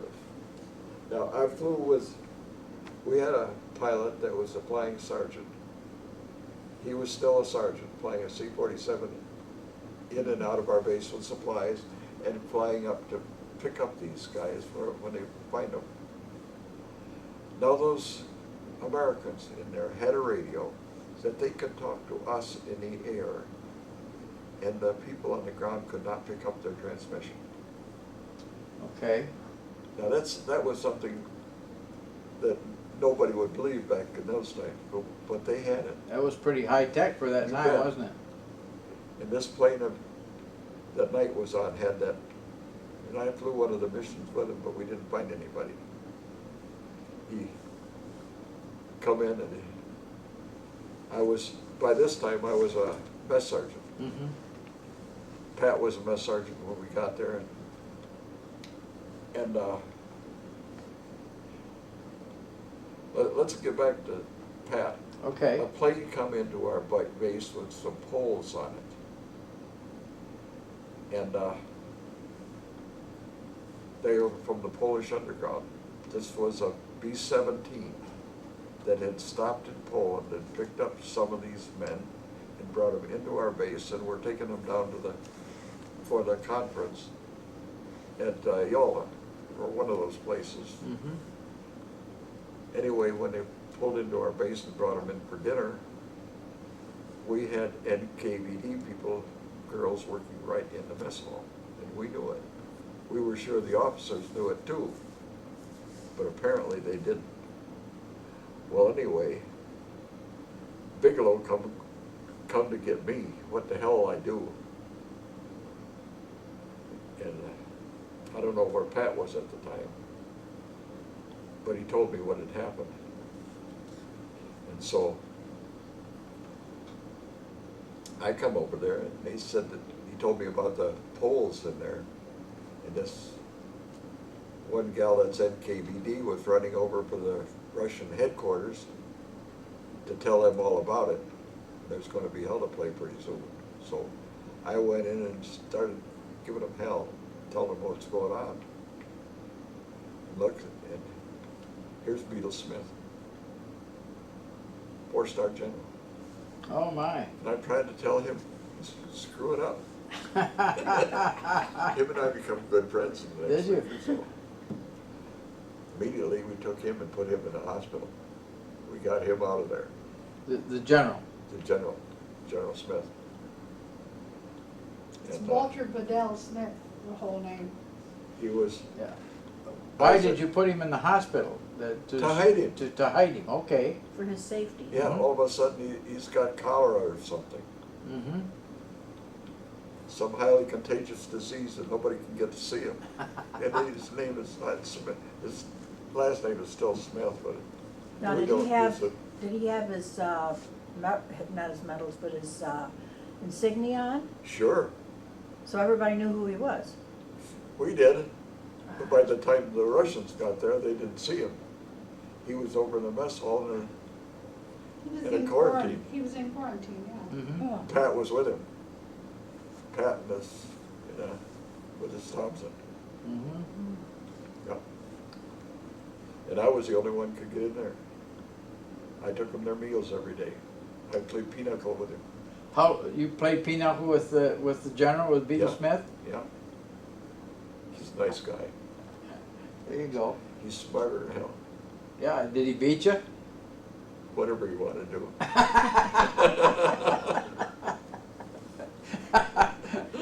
Yeah. Okay. Oh, man.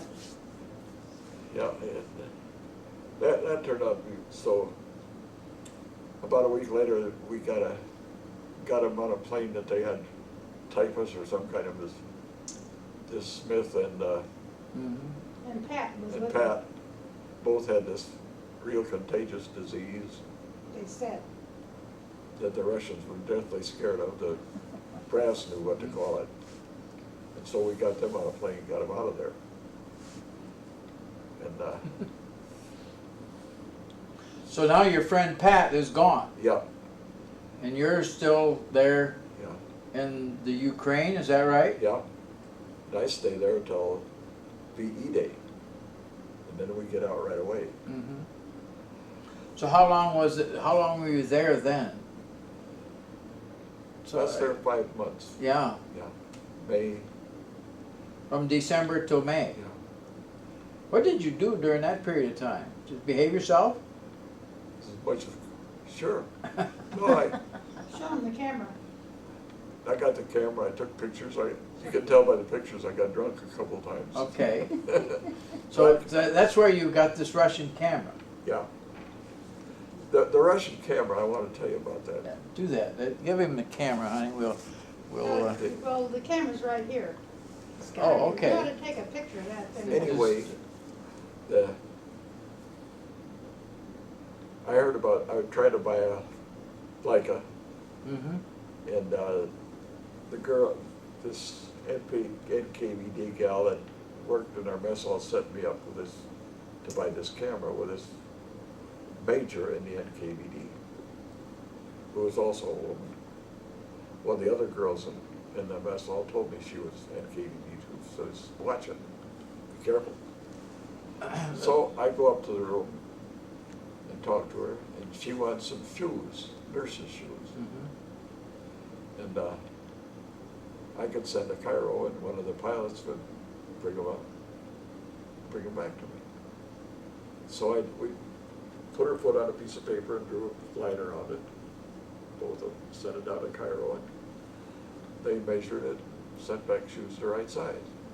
She tried them on, took them up there, and she tried them on, and come walking out with them. They were both perfect. And then somebody would come walking up the stairs, making. She lived in this apartment in a bombed-down building, and there was only about one apartment left in it. So I figured it don't sound good. So I picked up my coat and laid it over my lap. Mm-hmm. These two guys banged at the door a couple of minutes and then pushed it open and yelling back and forth in Russian. I couldn't understand enough of it to know what was going on. But I slipped my .45 out of the pocket of my coat and had it in my hand. Pretty soon this one that's doing all the talking walked over and grabbed my coat and yanked it up. And .45 pointing right at his face. You know, they just backed out of the room. And after they got out of the room, she went and got me the camera. And then I left. That's how you got that camera? That's how I got that camera. Oh, wow. It was hairy for a minute. Yeah, I bet it was. But Long was a radio operator that we had at the base. We kept in constant, we had two radio operators that kept in constant touch with SHAPE all the time. We were still, Pat and I were still members of SHAPE. And all the people there at Poltava were, but they didn't know it. They called it Far Eastern Command, but they were members of SHAPE. So now we've obtained your camera, Yep. and what position of this 5 months did you get the camera? About 2/3 of the way through. Okay, so you got a couple of months left. Yeah, I got a bunch of pictures out of there, but there's a lot of pictures I didn't get out of there. They said they would send them to me, but they never did. They never did. No. I got pictures of trains going through with a short 105 millimeter cannon. Mm-hmm. 105 millimeter is a good sized gun. It sure is. But this was like on automobile wheels, Mm-hmm. and they hauled it in. 2 people manned it. They said it was for a man and a wife, and we'd never been able to get pictures of it before. And I seen this train going through, and I snapped some pictures of it. And I'd run out of film, and I'd rewound the film, and opened the camera to put in it, take it out, put a new one in, and dropped it, and it rolled underneath the seat. And I'm putting the new one in. I figured I'd leave it there for a while. And this guard come up to me and pointing his gun, and he seen what I had, and he took the film I was going to put in the camera, and he stretched it out and trying to look through it. He didn't know what he was doing. Ruined it. He ruined, but it was not exposed. The one that was all exposed was under the seat. So that's how you got some of those pictures out of there. Yeah. The ones that you're not gonna get to see. Those pictures I didn't get out of there. Oh, okay. I took them into our base and had them all developed and printed. Mm-hmm.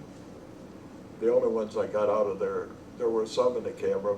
The ones, Mm-hmm. there were a couple, another roll. So you didn't get to bring out a picture of that short No. 105. No, they promised that and a lot of this stuff that I took pictures of. Yeah. They wanted the pictures. Sure. Our intelligence wanted those pictures. Uh-huh.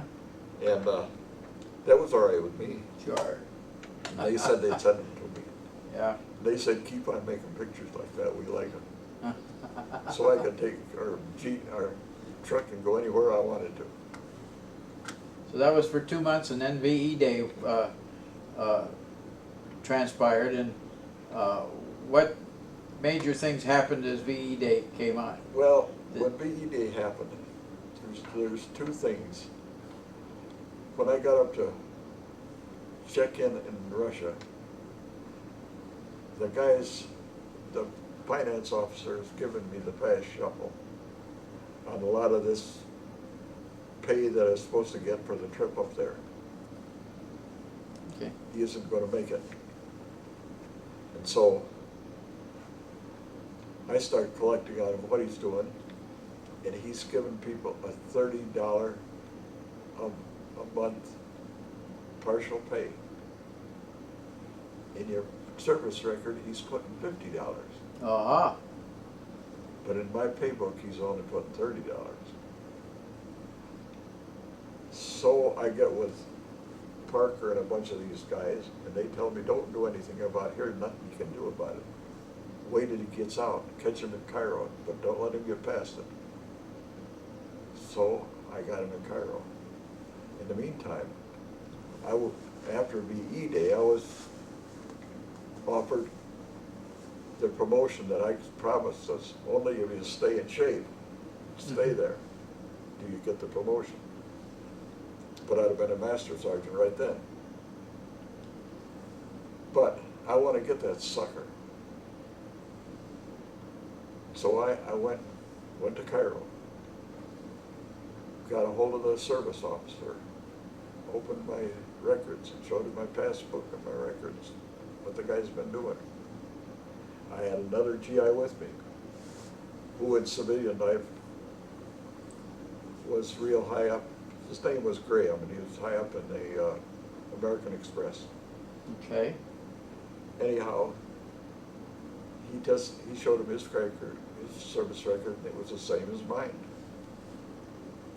And so they had the whole bunch of the outfit come in. Everybody on that plane. The day we got there, Cairo. Next day when the next plane come in and that officer was on that plane, the MPs were right there, and me were right there at the plane to meet him. They arrested him. I understand he got 30 years. Wow. Did you get your pay? Oh yeah, I got extra pay. I got extra pay for You that. bet. Uh-huh. So you didn't arrive at the master sergeant rank? Nope, I come on home, got out of the Army. You got out of the Army and came home then? Yep. Okay. As you came home, what did you first see as you arrived in the States again? What do you call it, the Statue of Liberty. Okay. It was still dark, but it was all lit up. It was early in the morning. What did you think about that? The best sight a man can ever see. Gonna have to take a break. You done with it? Yeah, we got to take another break. During the break here, we just had all sorts of conversation, but let's get back now. You've arrived in the States. You've seen the Statue of Liberty.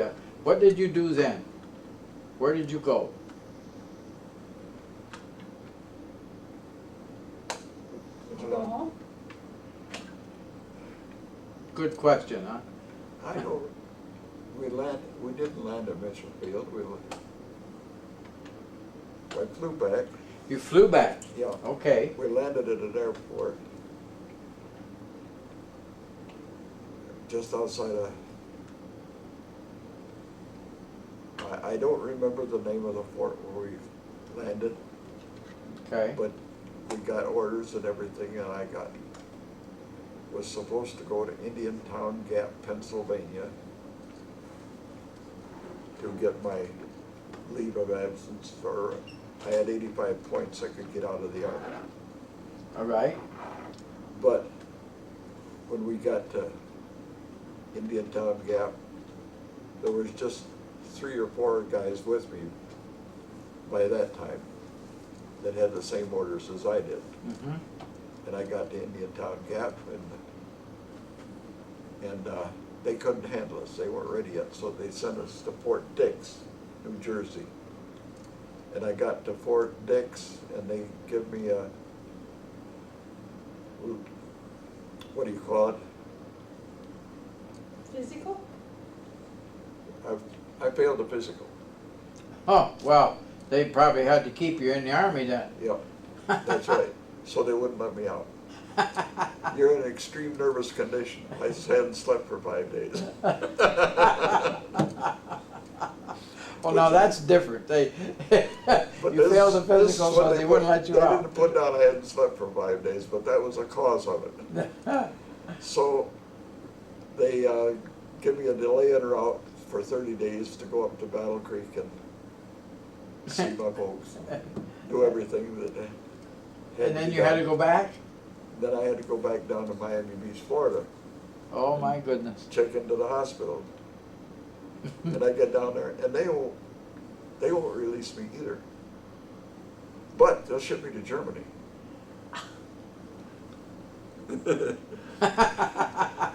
Sure. Uh-huh. So I sat there and wait for the war to end in Miami Beach. So you were in Miami Beach when VJ Day happened? Yeah, Okay. yeah. Right after VJ Day, I was on my way home. Then they discharged you. Yeah. Then I, So what was the point of them keeping you down there? Did you They ever thought- figure that out? they were trying to convince me to go back to Germany, I see. back to shape. They wanted him back in shape, but he didn't want to make his life. Hey, they spent a lot of money. The FBI went to Battle Creek, and they talked to my folks. They talked to all my neighbors. They talked to every place I've ever worked to give me that security clearance. Mm-hmm. And they spent a lot of money getting that. They probably wanted their money's worth. Yeah, well, they probably did. Yeah. And, So now you've been discharged after VJ and you went home. Yeah. Did you go to Battle Creek? Yeah. Were you married yet? Nope. Okay, well, tell us a little bit about that. Well, I went to work where the heck was I working? I don't know. You was working at the paper company when you left. Yeah, but I didn't go back to a paper company. Okay. I wound up going back over to Western Michigan and enrolled at Western Michigan. GI Bill. Yep, on the GI Bill. And took all the mathematic courses they had in a couple of years before I went down and met her. Mm-hmm. And then I dropped out of college for a year and met her, and we got married. I worked at a Veterans Hospital in Tucson, and our boy was born down there. Okay. And then the Korean War started. When that started, I told her we better get back up where they got manufacturing going on so I can get a job in a factory where we can make money. And we went back up there and I got a job at Duplex, printing press company. And they were collecting some money from the government to train me as a machinist. They trained me pretty good. I had all the mathematics, math Yes, I all right, needed. yes. They trained me how to run a lathe and a grinder and shaper and all the machines. And then I went to Clark's, and I worked in experimental for a while under Bill Arnold. All right. And Bill Arnold was changed from engineering over to the head of quality control, or chief inspector as they called it. Mm-hmm. And he sent a guy up to talk to me about coming to work for him in inspection. I did, stayed there until I retired. So you was a inspector for quality control Yeah, at Clark Equipment Company for how many years? oh, better part of 30 years. Better part of 30 years. Well, actually, it was a little over, it was 30 years and a day, I think. Yeah, 30 years. one Did day. you meet as important people at Clark Equipment as you did while you was in the service? Oh, I think so. I do.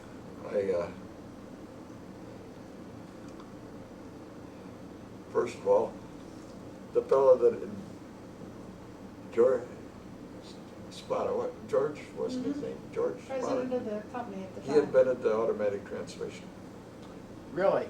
and he was the president of Clark's. Okay.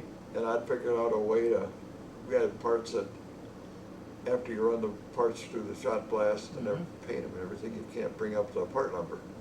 It's stamped right into the part, but it's obliterated. Yeah. But you take a Magnaflux just right, and you can sprinkle that sort of stuff, and you bring that part number right up. and I was showing him how we did it. He stood there with his arm around me, and he's the president of the company. And I think the Army experience will help me at Clark's, because eventually I'm just taking care of the parts we buy from vendors. Mm-hmm. If it's not right, I go talk to them. Like at one place I went to, and I parked my truck in the wrong